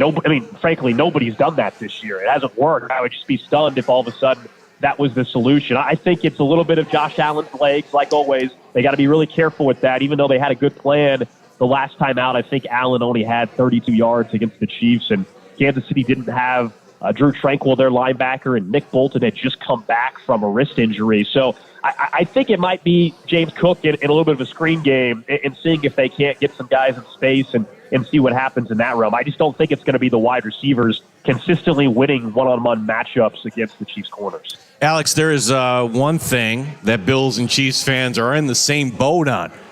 We're all rooting for Houston this week. Your thoughts on that? and I'm going to give you my take. I think amongst Bills fans, actually, everybody's going to have, it's going to make everybody a little nervous. Like, oh my gosh, if Houston somehow pulls it off, now you're going Sunday morning thinking, oh my gosh, this is our chance here for the host. How do you view Buffalo or Kansas City hosting an AFC championship game? Do you give Houston much of a chance going into Baltimore? Well, I would love it. Yeah, just the same way you guys would love it. Talk about the stakes being raised even higher, going into Sunday night. Both teams know they're playing for a chance to host that bad boy. For here, selfishly, the Chiefs have hosted 5 straight of them, 5 straight AFC title games. So, it's kind of honestly weird here to think that, that they would be going on the road. But, yeah, the Houston Texans, I think they keep it close. I like them to actually cover the 9.5 against Baltimore. I just, at some point, I think that Texans defense still in the secondary is vulnerable. It's not something Joe Flacco was able to take advantage of. He turned back into a pumpkin. The clock struck midnight. I think Lamar Jackson, even though they haven't played the starters in 3 weeks, maybe it's a little slow start. I just think Baltimore is just that much better across the board. That defense is a much better defense at home than what Cleveland had been on the road. I know Cleveland got talked up defensively, but Cleveland wasn't good on the road defensively. And so I think Baltimore is a much tougher test for the Texans. So a closer game. I think Baltimore wins, though, and the Chiefs and Bills will be playing for the right to go to Baltimore for the AFC title game the following Sunday. All right, Alex, while we have you, let's tap into your BetQL mind as well and talk a little bit about the NFC side of things, too. Who do you like between the Niners and Packers and the Lions and Bucks?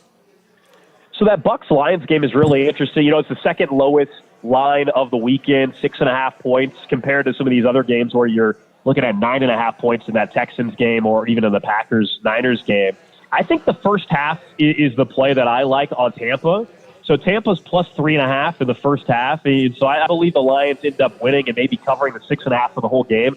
But, I mean, how do you match the emotion from what you just had if you're Detroit? I mean, Stafford's coming to town. You haven't won a playoff game, hosted a playoff game, you know, in 30 years. I just don't know how you're not a little flat maybe compared to where you're at. And I know Dan Campbell will do his best to prevent that. I could see Baker and Tampa coming out of the gate a little strong, and it's halftime and it's a 3-point game or something like that. But ultimately, I do think the Lions, which is crazy to say, either the Lions or Baker Mayfield are going to an NFC title. That is absolutely crazy. We're talking to Alex Gold. Now, Alex, a little off the board here, but just to kind of give you what our and this is why they really need a new stadium here, and it's being built as we speak, but there is no VIP entrance. Guess what? Like, you're going through with the common folk, or I don't know how many stadiums in the NFL where both teams come up. Yes, we're talking about Taylor Swift. Like, yeah, I don't. Yeah, of course. Like, is she actually going to walk through with the common folk, or is she going to walk through the players' tunnel, which that also would be pretty odd there. The common folk, right, the peasantry. Yeah, like, or is she going to actually walk right by, Josh Allen and the Buffalo Bills and the Chiefs for that matter, because that's the only two ways you can get into the stadium, Alex.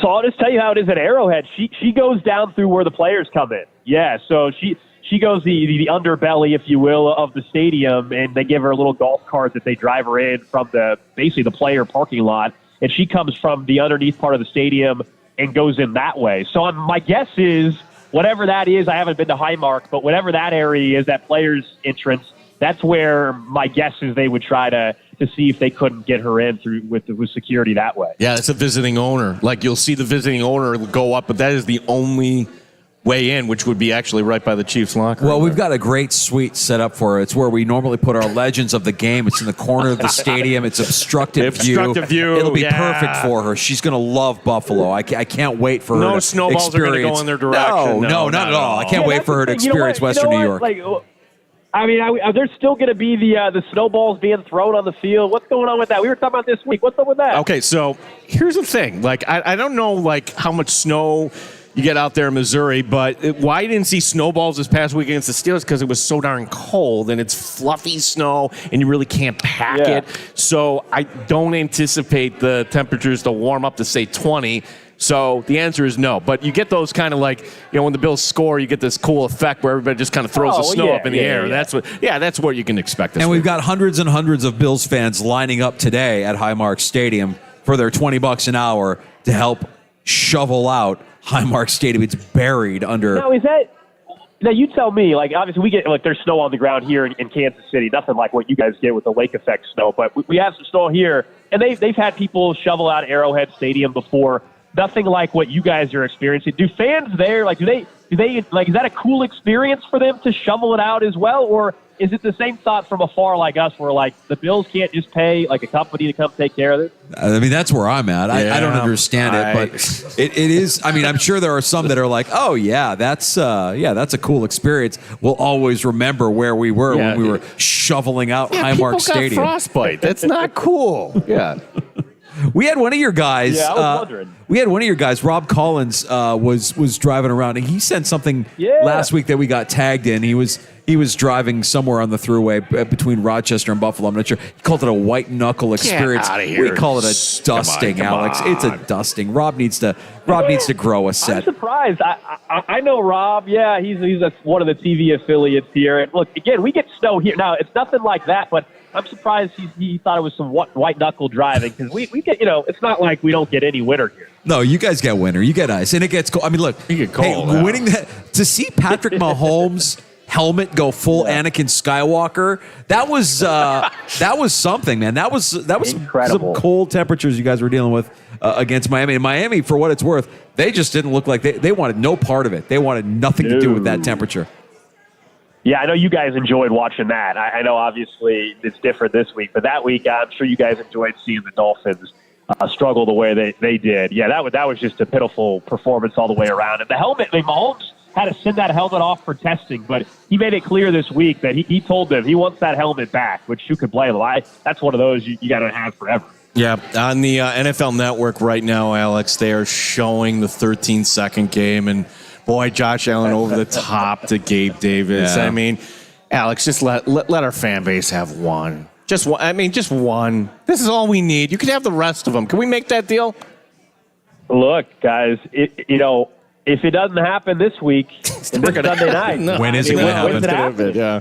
Hey, Alex, before we let you go, just because it's AFC West related, Antonio Pierce, thoughts? Yeah, so normally I'm honestly anti-interim head coach hire. I mean, I just fundamentally disagree with it. It's backfired here in Kansas City before.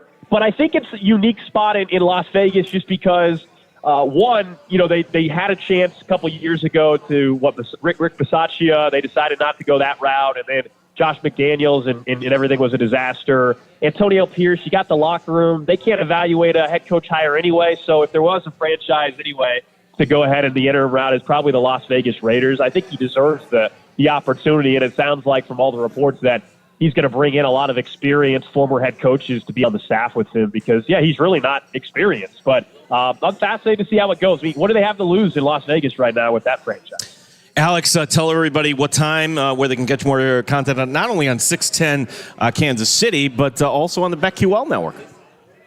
Yeah, appreciate it, guys. So BetQL, Saturday mornings, also simulcast on CBS Sports Radio. So that would be, 11?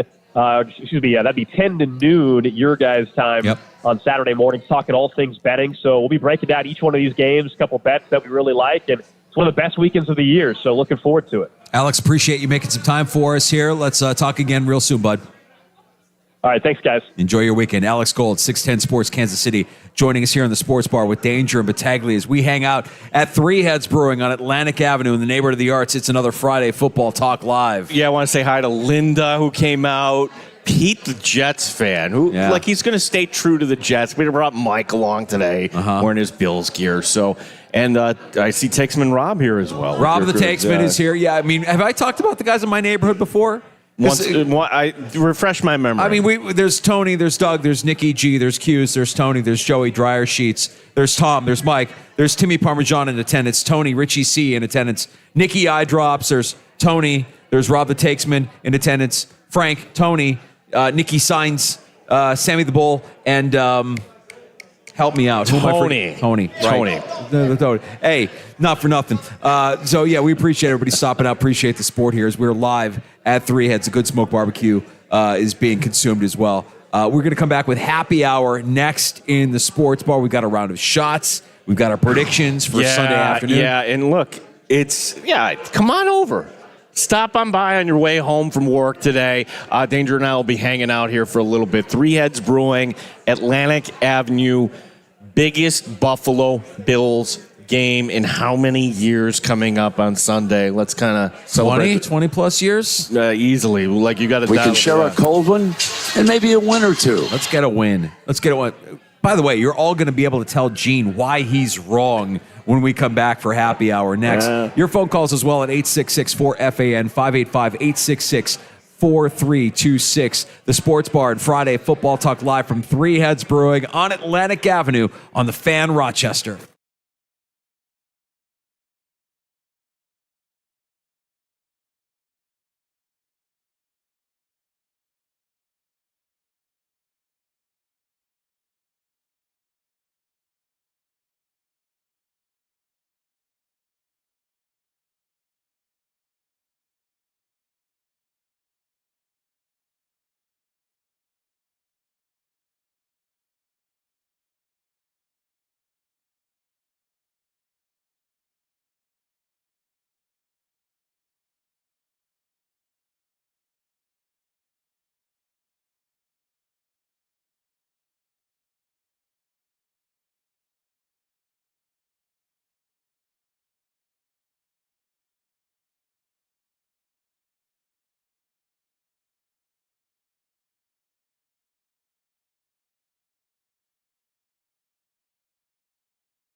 Always live on the free Odyssey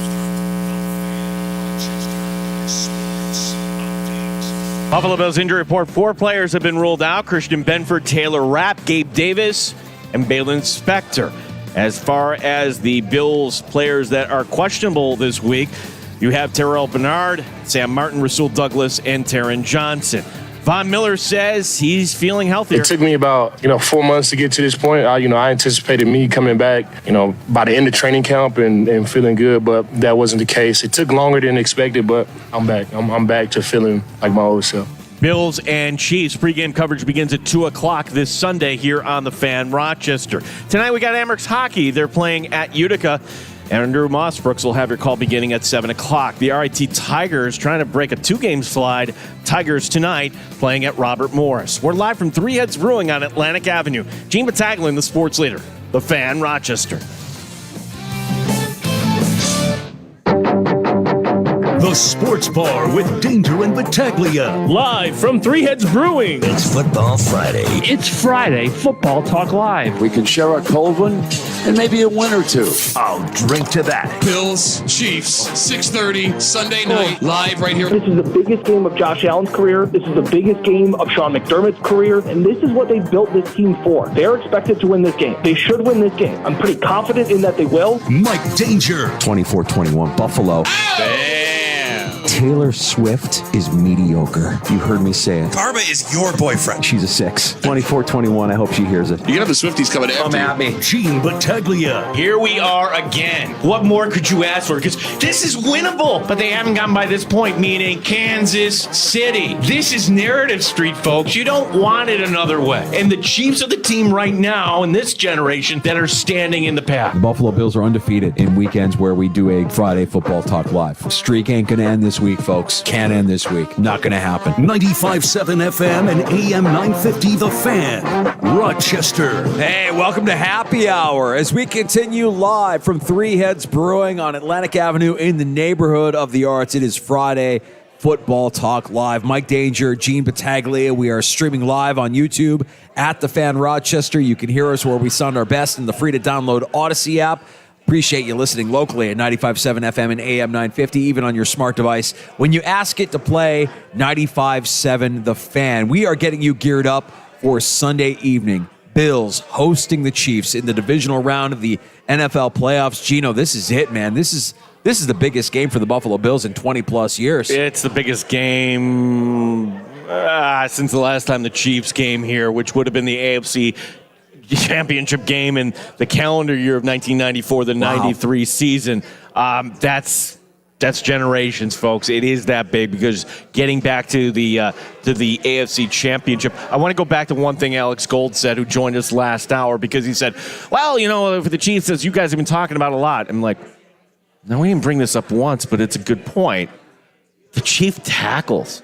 Little suspect there, Jawan Taylor, and it kind of couples with your take, Danger, that, the linebackers for the Buffalo Bills and Bernard right now questionable, but even we're not expecting him to be out there. And if Dotson is out there, what percentage is he going to be at? Well, you know what can negate that? If the offensive line does its job. If you could just get that stop on first or second, because, boy, you could turn everybody loose there on third down. I hadn't really considered the fact that Jawan Taylor and Donovan Smith, that's not exactly, championship caliber there for Kansas City. I don't know if you knew this or not. Jawan Taylor, right tackle, Kansas City Chiefs, most penalized player in the NFL.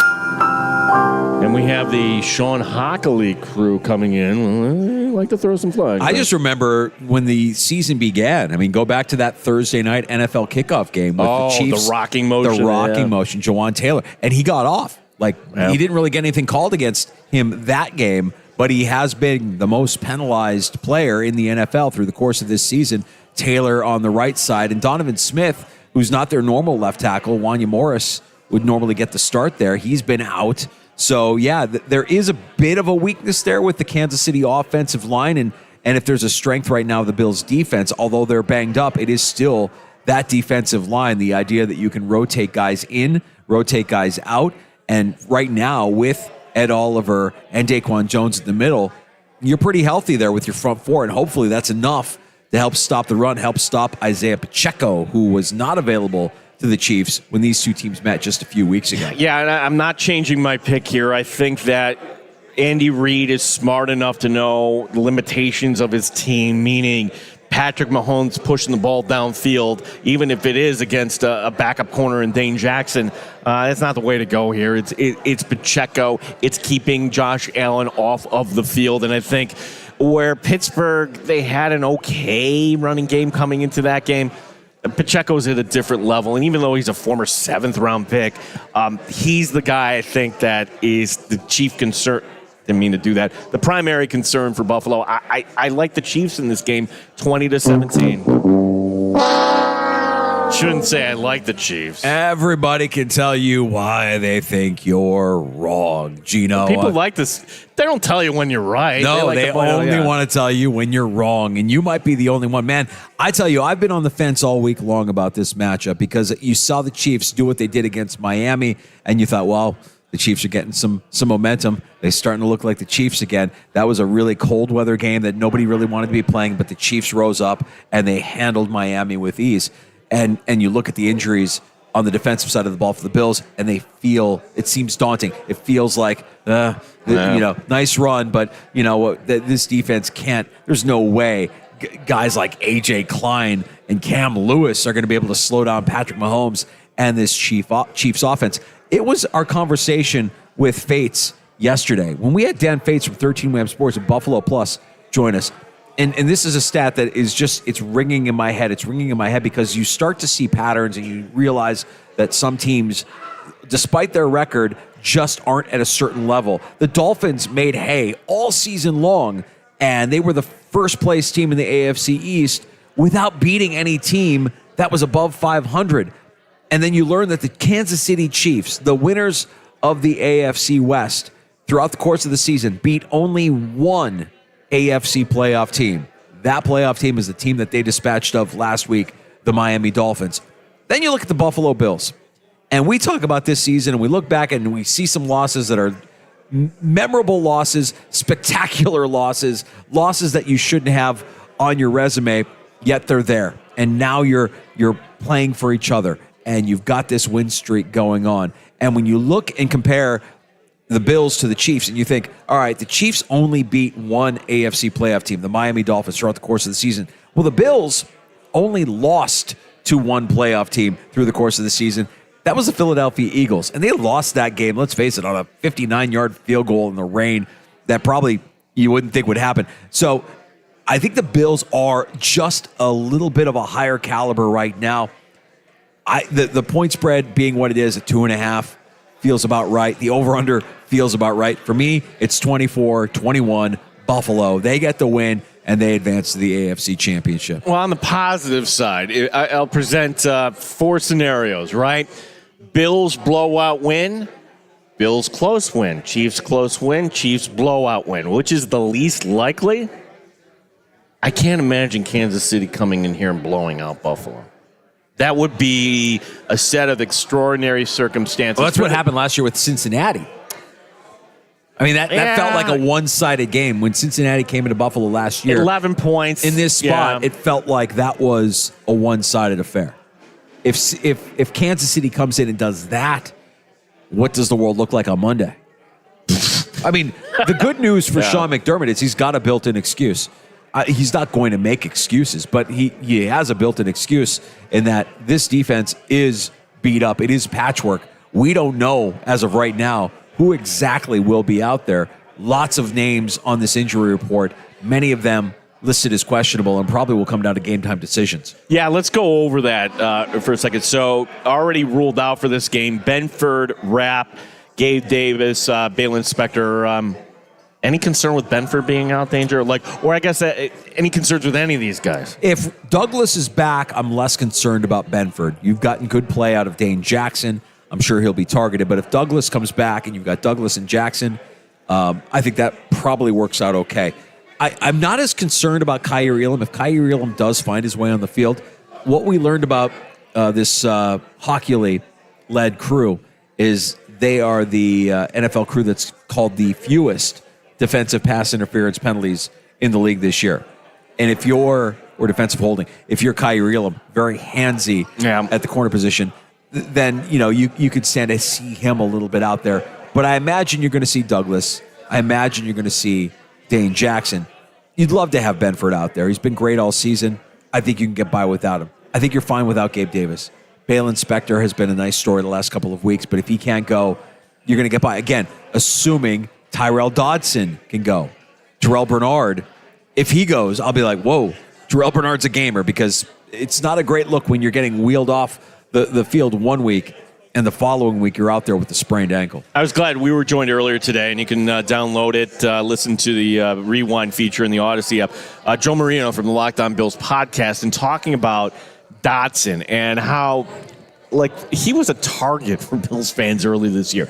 Yet he's been respectable. Why is that? Well, I think the Bills coaching staff realizing the limitations, meaning really first or second down. He's going to come off the field on third down. And with that, the Bills going to the three safeties. So not having Rapp, all right, that means you're going to see Cam Lewis one way or another. But on the positive side here, Danger, the fact that Taron Johnson, now he is listed as questionable. Yep. He is in the concussion protocol.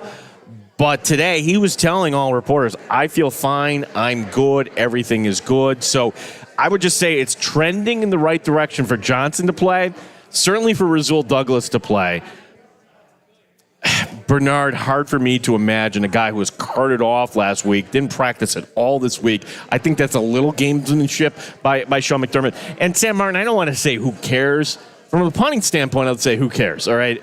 But from the holding standpoint, from that execution, that would make me a little nervous if Matt Hawk kind of came in here, both literally, figuratively cold, and you have to put that together when, let's be honest, it hasn't been actually working here for the Bills field goal unit here in recent weeks. The good news is the Buffalo Bills defensive line coming into this game with Kansas City healthy, and you're going to need a healthy rotation there on the defensive line to help try and slow down what we didn't get to see 5 weeks ago with Isaiah Pacheco in the backfield for Kansas City. It's going to be key, critical for the Bills defense to slow down that run game and try to turn it one-dimensional. As we talked to Alice Gold, the team that can keep their offensive game plan two-dimensional for as long as they can is probably the team that ends up winning the game come Sunday evening. We are live at Three Heads Brewing on Atlantic Avenue as we invite you to kind of join us here in the sports bar. I keep looking up at the monitor. I'm like, why do they got to do this on the NFL Network? It's the 13-second game they're showing. Yeah, it's the 13-second game. We got to move past this. We got to create our own legacy. Yeah. Maybe we have our own 13-second game coming here Sunday evening, or maybe it's one-sided affair one way or the other.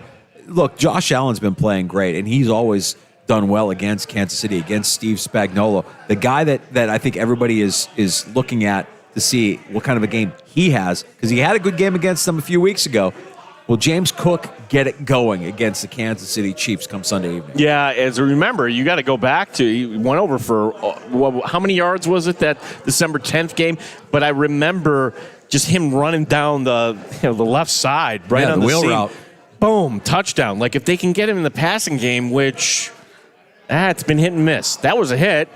And if he misses, Philadelphia, comes to the top of mind. So, for James Cook, they don't really have the personnel, in my opinion, at the safety position to go pick him up.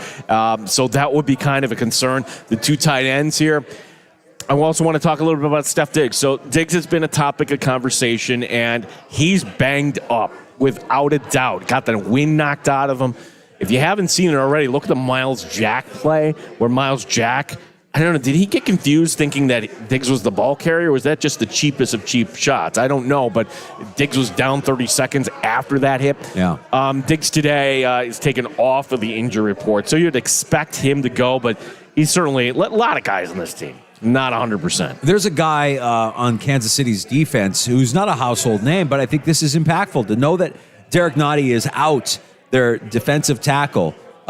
Maybe that's something where you wouldn't expect a team to run directly at the center of a team's defense with Chris Jones, especially a tackle. But maybe that's a strategy that you see Joe Brady employ come Sunday night, where James Cook and the Bills' run game gets going against his Kansas City defense, who notably is aggressive. Lots of blitzes from Steve Spagnuolo, and Josh Allen has fared well against his Kansas City defense in the past. So much intrigue in this matchup here come Sunday night. You'll be able to hear the action on the Fan Rochester. Our pregame coverage gets underway 2 o'clock Sunday afternoon. Cannot wait. And I'm going on the Chiefs pregame show, Danger. Oh, Sunday. look at you. Yeah, like I know you were busy there, but that'll be interesting there. Let's see, Binkley's going to have you on in enemy territory. Enemy territory, yeah. That's great. We have some other breaking news from this afternoon in the NFL, and breaking news significant to one of the guys here at Three Heads, Jeff Dale, the Minister of Mayhem, big Raiders fan. When we were here for Raiders Week, we had Jeff on with us talking all about the Raiders, and Jeff was excited today. Really excited. Come on over, Jeff. Come on over. We're going to invite Jeff over. He's coming over. Jeff's a Raiders fan. Today, the breaking news: the Raiders have filled their head coaching vacancy. Think about when we started this journey this season. You had week 1. You had the Buffalo Bills coming off this, I'd say, embarrassing loss where you knocked out Aaron Rodgers while he had knocked himself out. And you lost 4 turnovers, and it's the home opener, and you're playing the Raiders. You're like, okay, at least it's the Raiders. And Jeff joining us here on the show. And I think back to where we all started this year. And even you at the time said, you know what, if it doesn't work out this year, I don't see Josh McDaniels. So that's first and foremost. This was probably the right move. Like, hey, this isn't working out. Let's move on. Yeah, I am so glad that Josh McDaniels is gone. He was trash. Like, let's just call it what it is. New England can have him. Go be the offensive coordinator there and go into infamy. But I will just say I'm so happy the Raiders have Antonio Pierce. My favorite Josh McDaniels story was when he got fired. It's on Halloween, and rather than just kind of wait, the kids are out trick-or-treating. He calls them home. Daddy got fired. What kind of man would ruin Halloween for his kids, Jeff, like that? Oh, no, it is everything. Everything you ever hear. The story that I heard when Antonio Pierce was trying to tell the team and pump them up, talking about how the Giants beat the undefeated Patriots, and then McDaniels went after him and said, "You never talk bad about the Patriots." That was it, right? That's what did it. That's what did McDaniels in. I think you lost everybody in the organization with that move. You're the coach of the Raiders. Yeah. You're not the coach of the Patriots. You can talk trash on the Patriots if you're the coach of the Raiders, and it just annoys me. And honestly, I tried to believe in McDaniels, and I was ready after last year. And when they kept him, I was like, okay, maybe. It's sort of like when you have that horrible significant other, and you're like, no, they're really good. And then you just finally realize, no, they're awful. and like, that is really what McDaniels is. And two times, if anyone ever gets him a head coaching job, they come talk to Jeff and be like, you know what? I was married to McDaniels for a while. You don't want to go down this path. No. But I'm so happy. Like Antonio Pierce, we were talking a little bit ago, Danger. Like he has the lowest payroll on defense, and yet when he took over, they did something like 16 points or less. When in the last 9 games that he took over, that team actually had a legitimate defense. And as a Raider fan, for the first time in 15 years, I'm like, oh, this defense is okay. Like it's actually an NFL defense. And the fact that our offense was the problem this year, that's a weird thing because they always have put so much emphasis on the offense, getting good players, making it, flashy. And then when they went in on Christmas Day, the best Christmas gift I got was when they went in and punched Casey in the face. And as a pseudo Bills fan, you're all welcome. And because that honestly is why the game is in Buffalo this week, is because of the Raiders. Yeah, you forget about that, right? You're right. I mean, if Kansas City wins that game, they have a better record than the Bills. Tiebreakers get thrown out the window. So Antonio Pierce, new coach of the Las Vegas Raiders. Jeff Dale, the Minister of Mayhem here at Three Heads, very excited about this news. I saw it, I'm like, I'm never really excited about the interim head coach getting elevated and getting that role. He did enough in your eyes in terms of how the defense played. My biggest question, it really has nothing to do with the head coach, but who's the quarterback of the Raiders moving forward? Yeah. I'm hoping, I've heard rumors, trade a second, trade a third, go get Justin Fields. If they could get Justin Fields, they already have all the other pieces on offense. They have a first, a second. No. Talk to Danger. You don't want to do that. No. Dude, aim higher. You say that, but the thing is, they don't need to aim higher. And for him, he could come to an organization that seems to be actually functioning rationally. Now, the other thing, I am a Michigan guy. I wouldn't hate getting J.J. McCarthy. Yeah. That kid plays big in big games. And you just get someone with a pulse. The guy they have right now is a great backup. If they had any semblance of good quarterback play, they're in the playoffs this year. I mean, they lose to Minnesota 3-0. My brother's a Minnesota Vikings fan. That game. And he apologized for talking trash after they won. He's like, I really can't talk trash, but I am. Yeah. But it was 3-0. Like, what's Jimmy G's status? oh, go back to Atlanta. He's going to go to Atlanta with Belichick, Yeah. get reunited, go do your thing. And maybe he'll actually have some kind of semblance of rebirth, but that guy's glass. I mean, legitimately, and even when he wasn't glass, it's bad when you're hoping your starting quarterback is hurt because he was awful. I mean, it's been just a joke. Since Gannon left, it's been awful. And be thankful. I'm telling you, all the Bills fans out there, be thankful. You have Superman, and you are so lucky. Well, hopefully, because we like you, we like Raider fans. I mean, what about another team in that division? Well, you look at the division. Yeah. I don't think you have to be worried about Denver because they're that coach and Russell Wilson. Kansas City is going to be Kansas City. You mentioned you're a Charger fan, and you have Harbaugh this afternoon talking about a passing of the torch at Michigan, which everybody is interpreting. Now, this might be Harbaugh playing Michigan for more money, but who knows? He's putting it out there. What if Harbaugh, because if I say he's going to land anywhere, what if he lands with the Chargers? I think he's going to stay in Michigan, but if he doesn't, I'm going to make my bold prediction on your show. He's going to Washington because he has family is his big thing. His brother coaches Baltimore. Yeah. His parents can move. They're like 45 minutes apart. They can move in between. They have a salary cap. He can go get Drake May, and he can build a whole program with the most salary cap available, and he can create a team in his image. The reality is that dude's the best coach. I mean, how many coaches? There's like maybe 3 coaches, Jimmy Johnson, Pete Carroll, that have had success in college and the pros. Every other great college coach stunk in the pros. Harbaugh is one of the few guys that actually doesn't matter where he goes, he wins.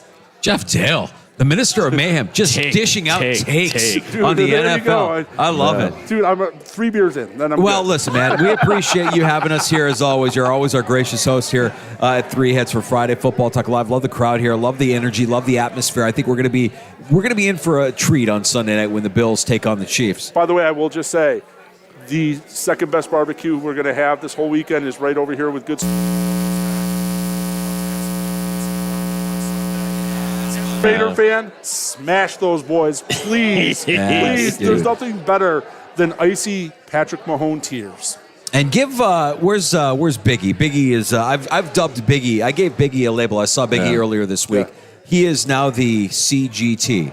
He is now the commissioner of good times. Oh, when you need good times, you reach out to Biggie, who's behind the bar today here at Three Heads as well. We're live, the sports bar, Danger and Battaglia, Three Heads Brewing on Atlantic Avenue. The Minister of Mayhem, Jeff Dale, stopping by to share his takes on the Raiders, making it official. Antonio Pierce is their new head coach. And I just have to say it for one of the few times you'll ever hear me say this. Go Bills. Wow. Whoa. All right, very good. We appreciate it, Jeff. Thanks for having us as always. And Jeff Dale, the Minister of Mayhem, here at Three Heads as we get ready for Bills and Chiefs coming up Sunday afternoon on the.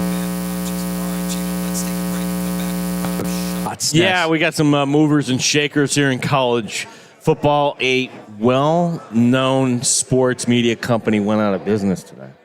So we'll take a minute to kind of give you the RIP on that. And this feud between Jake Gruden and RG3. Yeah, this isn't – I don't think you ever have a head coach going after his former quarterback like this. Well, we will get into that and more next. A round of shots as we continue live. Friday Football Talk Live from Three Heads Brewing on Atlantic Avenue in the neighborhood of the Arts. Here till 6 on the Fan Rochester.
Update. Buffalo Bills injury report. 4 players have been ruled out. Christian Benford, Taylor Rapp, Gabe Davis, and Balin Spector questionable. Linebacker Terrell Bernard, punter Sam Martin, and corners Rasul Douglas and also Taron Johnson.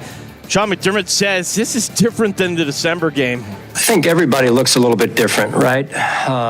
But then there's things I'm sure they're looking at our defense and our team saying there's as much as we've evolved, we're still the same in some regards. So it's a little bit of both, I would say. Our pregame coverage begins at 2 p.m. Sunday. Bills and Chiefs here on the Fan Rochester. In the NFL today, the Raiders making a decision. Antonio Pierce has the interim tag lifted. He is the new head coach. Amherst against Utica tonight. Our coverage begins at 7. RIT tonight, playing at Robert Morris. We're live from Three Heads Brewing on Atlantic Avenue. Gene Battaglia, the Fan Rochester.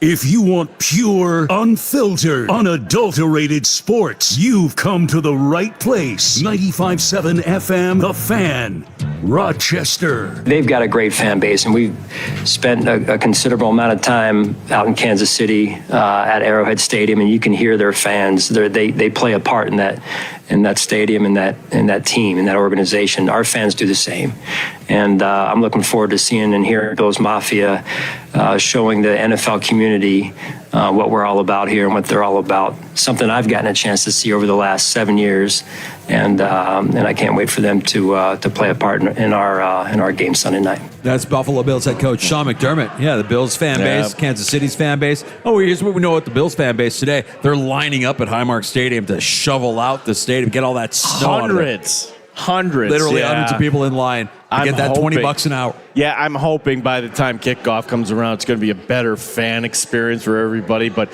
from the people I talked to, like Chris and Jennifer over here, just had to meet a couple new sports bar listeners. Nice. They went to the game. They didn't care.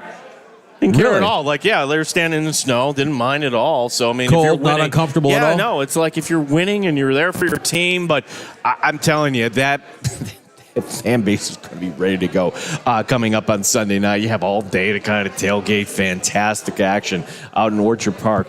Danger, did you know that Ukko-Pekka Luukkonen has now gone 156 straight minutes without giving up a goal? I was aware of that, yes. That is the second longest streak in the NHL this season. Joey DeCourt of Seattle, 159 minutes, but does it really count if you do it against Don't apologize. San Jose? Don't apologize. Chicago? Yeah, bad teams, doesn't matter. You get the win, you get the shutout, it doesn't matter. UPL becomes the first Sabre to post shutouts in back-to-back games for Buffalo since Robin Leonard did it in 2018.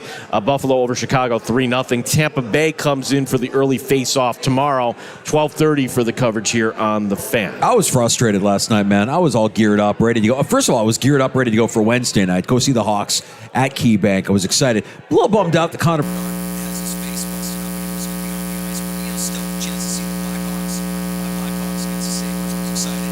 Wednesday night, of course, the Bills won because of the snow. And then last night, know the game is going to happen, but it's happening at 7 instead of 7:30. Okay, well, that's a little bit of a tighter window when you're in the sports bar until 6 o'clock and you're trying to make it to KeyBank Center in time. And then I get the call from my wife who's dropping my daughter off with me at the studios. Yeah, we're still on Ladder Road. Oh, you guys are still a good 20, 25 minutes away. Dude, I'm sorry. Yeah, bummer, but we got to watch in the tank, and, probably a blessing that we didn't go because I would have been fairly miserable if I was in that arena watching the Blackhawks deliver a shutout to UPL. You saved the mileage there.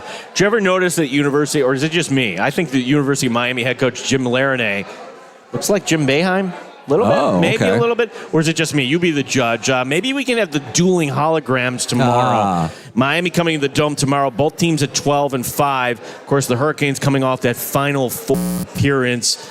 Syracuse has yet to lose at the Dome this season. That's a noon tip tomorrow on ESPN2. This actually feels like a measuring stick game for Syracuse. Like, I wouldn't put Duke or North Carolina as measuring stick because I just think that's where they are. We know that Syracuse in the ACC can't really compete with Duke and North Carolina. They haven't been able to, at least. But Miami is a team that you should, if you want to be considered legit in the ACC, you should beat them. Well, to follow up on your point, Syracuse this year has beaten the teams that they should. Yeah. And every year they've tripped up against a Colgate or somebody stupid like that, where, like, now it's like, okay, they've beaten all those teams, including Pitt twice, including Boston College. This is a team that you can beat. So that should be a fun. I'll be All checking that said, Yeah. it feels like a loss. I don't want to be negative, but it feels like a loss. Man, I mean, when you watch what goes on in the Big East and you see how UConn performs and you see how the product that the Big East is putting out there in college basketball, don't you just wish that Syracuse was still a part of that action instead of going to the ACC? Penn State fans, how do you feel about Bill O'Brien today? It's one thing to take the offensive coordinator job at Alabama, but now O'Brien is back in the Big Ten working on the staff of the team you got to get by. He's on Ryan Day's staff at Ohio State. The previous OC, Brian Hartline, stays on the staff, taking a different role. Leaving the staff, I love this, is the quarterback coach, Corey Dennis. Who's Corey Dennis? Just happens to be the son-in-law of former head coach Urban Meyer. He stuck around that long. Meyer bolted years ago. Football coaching where nepotism is king. So now with O'Brien there as the OC, that means Ryan Day isn't calling plays anymore for the Buckeyes. This is an upgrade for Ohio State. This is probably something that makes them a little bit better. And as far as how Penn State fans feel, I mean, I want to try and give them credit and realize, like, there is no loyalty, right? Like, you're about to see Bill Belichick get hired by the team that he beat in the Super Bowl 28-3. So he's taking McDaniels, right? Like, I thought maybe he would take O'Brien to be his offensive coordinator, but he's like O'Brien.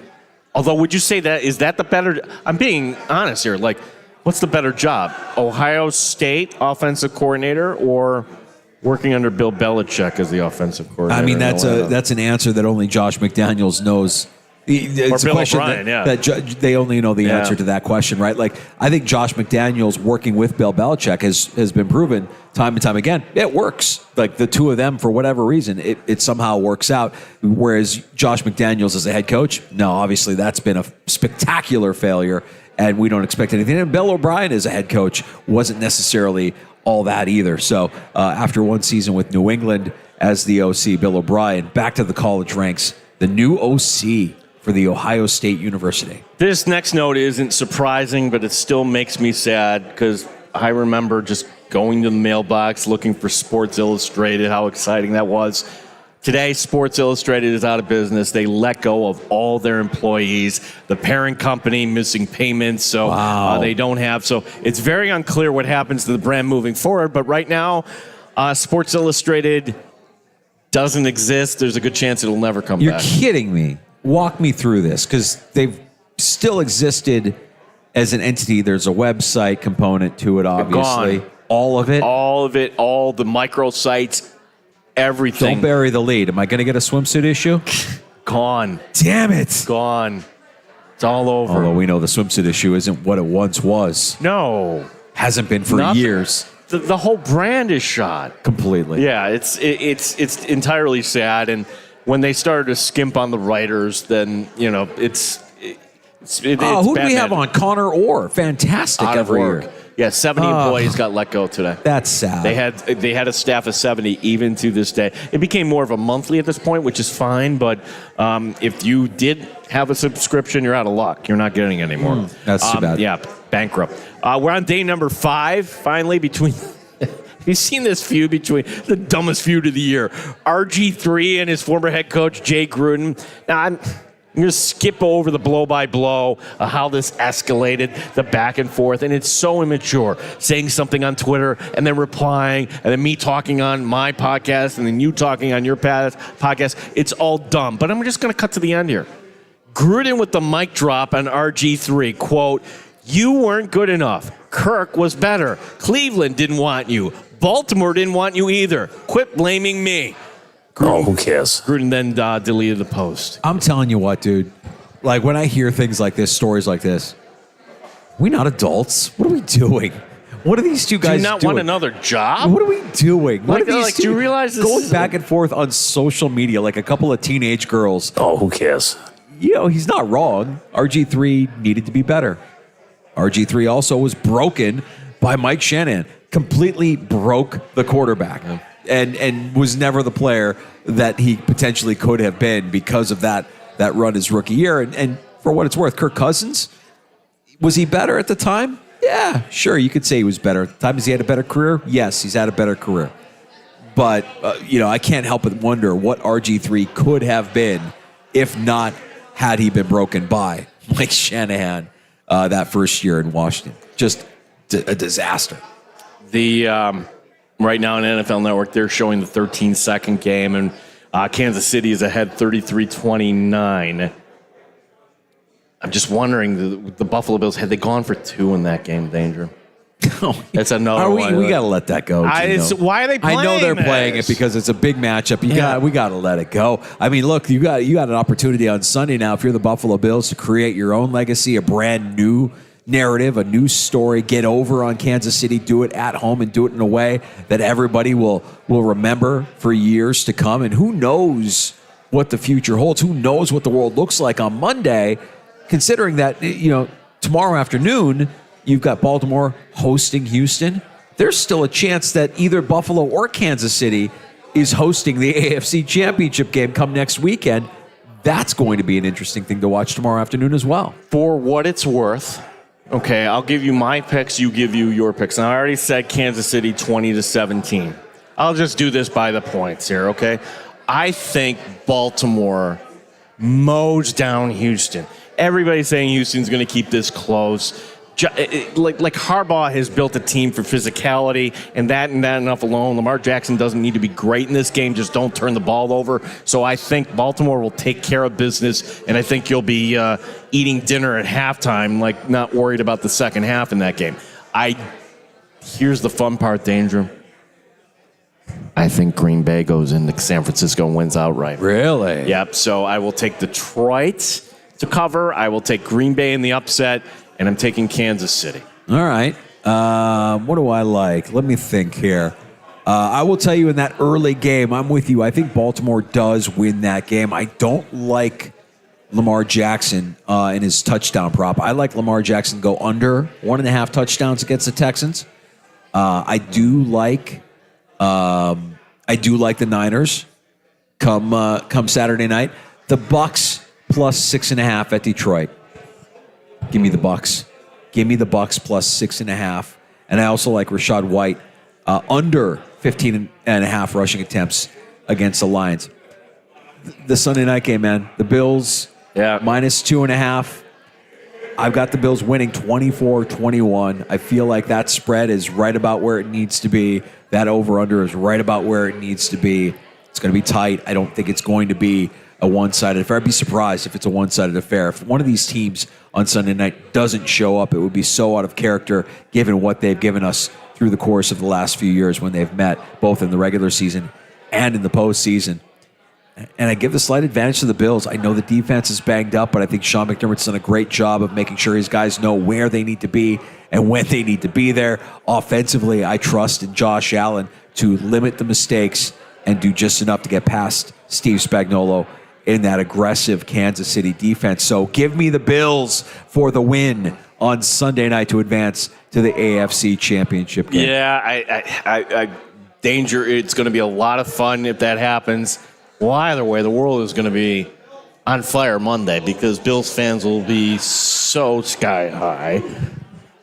Or the other direction. Yeah. I mean, the only thing, if the Bills fall short, what I don't like about what Monday looks like is there's a built-in excuse. So, what are we going to do? Our defense was completely banged. But it's like, I don't want to hear that as an excuse. Look, the Chiefs fans had the same thing. Oh, well, our tackles, we didn't have our best defensive tackle. Right. Yeah, so, every team has issues at this point of the season.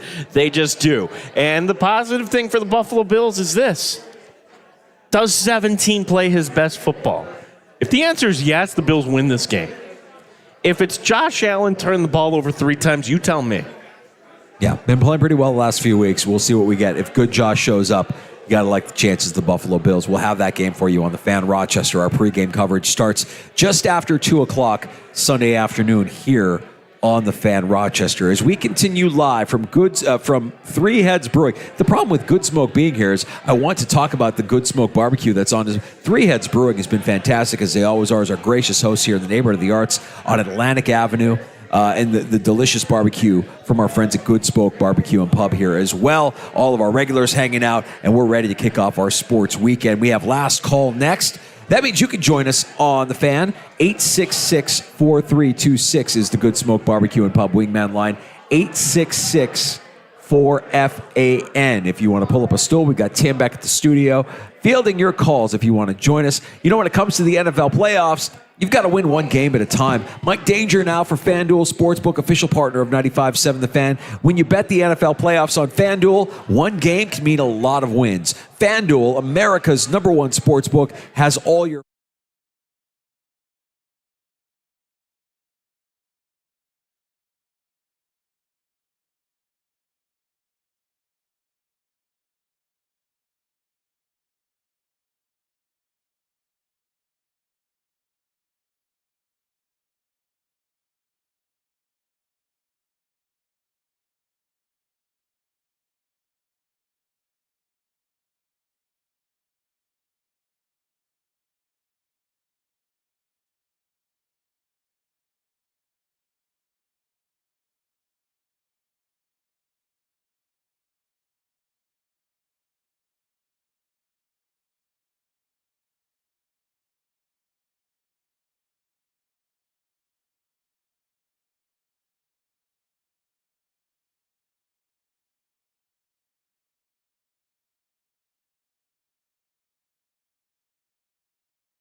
Sports Bar with Danger and Battaglia on the Sports Leader, 95.7 FM and AM 950 The Fan, Rochester. I give our guys a ton of credit, John. It's really the way that they've taken the bull by the horns and said, "Hey, we're gonna figure this thing out," and that takes special people with special mindsets, and they've just done a phenomenal job with that all season, from the beginning up until this week. There's Buffalo Bills head coach Sean McDermott talking about how this defense and the backups need to step up and alter their play for Sunday's game in Orchard Park. The Kansas City Chiefs coming into the divisional round of the NFL playoffs. Did somebody do that? The end of the 13-second game, somebody turned off the monitor. Good. We don't need that. Perfect. Who did that? Yeah. Bravo. Bad karma. No, Bad karma. We got too much good karma going Yeah. on with the Chiefs going and the Bills and the Chiefs going into this weekend. We don't need to see that. We don't need to see the end of that game. No. Funny how legacies will come down to one game. And for John Elway, it came down to one game. He was always the guy who couldn't win the bit. And then all of a sudden, he goes on a run, does a little helicopter thing, he gets by Brett Favre. He is a champion. Yeah. Yeah, if you're Josh Allen, look, I mean, Patrick Mahomes has gotten the better of you in the postseason, but Brady and Manning had plenty of postseason duels, and when Manning got over, he got over. And it wasn't a one-sided affair. It wasn't Brady always getting over. Allen is going to get his at some point, and it could be as soon as this Sunday. But for Sean McDermott, because Sean McDermott, it's not only this team, it's that guy. Is there a more complicated relationship in sports today than Sean McDermott and Andy Reid? Andy Reid, the guy who Sean McDermott owes his career for giving him a chance, but then Andy Reid fires him. But Andy Reid does the nice thing and gives him a second chance, but then Andy Reid is beating up on him in the playoffs all these years. Sean McDermott on Andy Reid earlier today. I mean, he's one of the best coaches that has ever coached the game. Certainly I'm biased. I've been around him. Learned a lot from him. But at the same time, he continues to evolve. He continues to scheme. He continues to come up with just intricate and detailed ways of making what he does better than anybody else on offense in particular. Sean McDermott heaping praise on his former boss, Andy Reid, now across the sideline for the Kansas City Chiefs. Gene has the Chiefs winning 2017. I have the Bills winning 24-21. One of us will be right on Monday, and no one will care. Because nobody cares when you're right. By the time we get back to Monday, and we'll get the thoughts of Mike Catalana on Monday, also Nate Geary, Buffalo Bills Radio Network. As if you're going out to the game, here's my advice: go early, tailgate. It's a day you want to remember here. You want to if the Bills pull this off, you won't be complaining about the long drive home. You won't be complaining about leaving at noon. It will be a fantastic afternoon. So just take full advantage of it. Go out early. And what's crazy about the run that any team goes on when they make it to the Super Bowl? You could get excited about Sunday. You could win the game on Sunday, and then you realize, oh man, we're not there yet. We still have another one to go. And, depending on the outcome of Saturday afternoon, you might have to go on the road for that game just for the chance at playing on the biggest stage. Yeah, I brought that up earlier. What kind of Bills team are they going to be like? Oh, we finally did it. I think they're veteran enough to know they'll be excited, and then you got to dial in. The real test is coming up next week. Well, the recognition of them playing their best football and peaking at the right time. The injuries are a concern. Kansas City getting over on Miami last week, obviously, and they haven't been playing their best football through the course of the year, at least. Not to the standard we expect of the Kansas City Chiefs, the defending Super Bowl champions. It all comes down to Sunday evening. We will have the game for you here on The Fan. Our pregame coverage gets underway at 2 o'clock, kickoff at 6:30, and we will have Chris Paccia roaming the sidelines, the Buffalo Bills Radio Network, and all of your coverage leading up to kickoff coming Sunday afternoon here on The Fan. Cannot wait. Tomorrow, Sabres hockey, final game of the 6-game homestand against Tampa Bay, coming up 12:30 for the puck drop here on The Fan. Rochester tonight. We got the Amerks coming up 7 o'clock in Utica. Man, I got to say, as always, Friday Football Talk Live, it's just a special afternoon. When we look around the room, we see a lot of Bills fans, a lot of our regulars coming out to spend their Friday afternoon with us, talk football, chop it up, have some beer. eat some delicious barbecue. It is an honor and a privilege to be able to talk sports with you all here in the Flower City. I don't take it for granted. I know I speak for Gino when I say that as well. And a big thank you to our gracious hosts here at Three Heads. A big thank you to our friends from Good Smoke Barbecue for providing the food this afternoon as well. And who knows? Who knows? Maybe we're back here in a couple more weeks, Gino. Maybe, just maybe. Maybe. Just maybe. Thank you to the folks at Three Heads for having us The today. sports bar karma could continue. The Bills undefeated when we do a Friday Football Talk Live. Once again, nobody cares when we're right. All right, we'll get to Amherst hockey tonight as the team is in Utica. Andrew Mossbrooks will have the call for you coming up here at 7 o'clock. The JR Sport Brief is next on the Fan Rochester, live from Three Heads Brewing on Atlantic Avenue in the neighborhood of the arts. Mike Danger for my co-host, Gene Battaglia, wishing you a great weekend. We will talk to you again Monday afternoon starting at 3. Hey! Hey! Hey! Let's go, Buffalo! Let's go, Buffalo! Bills make me wanna. Yeah, let's get it. JR Sport Brief next on The Fan.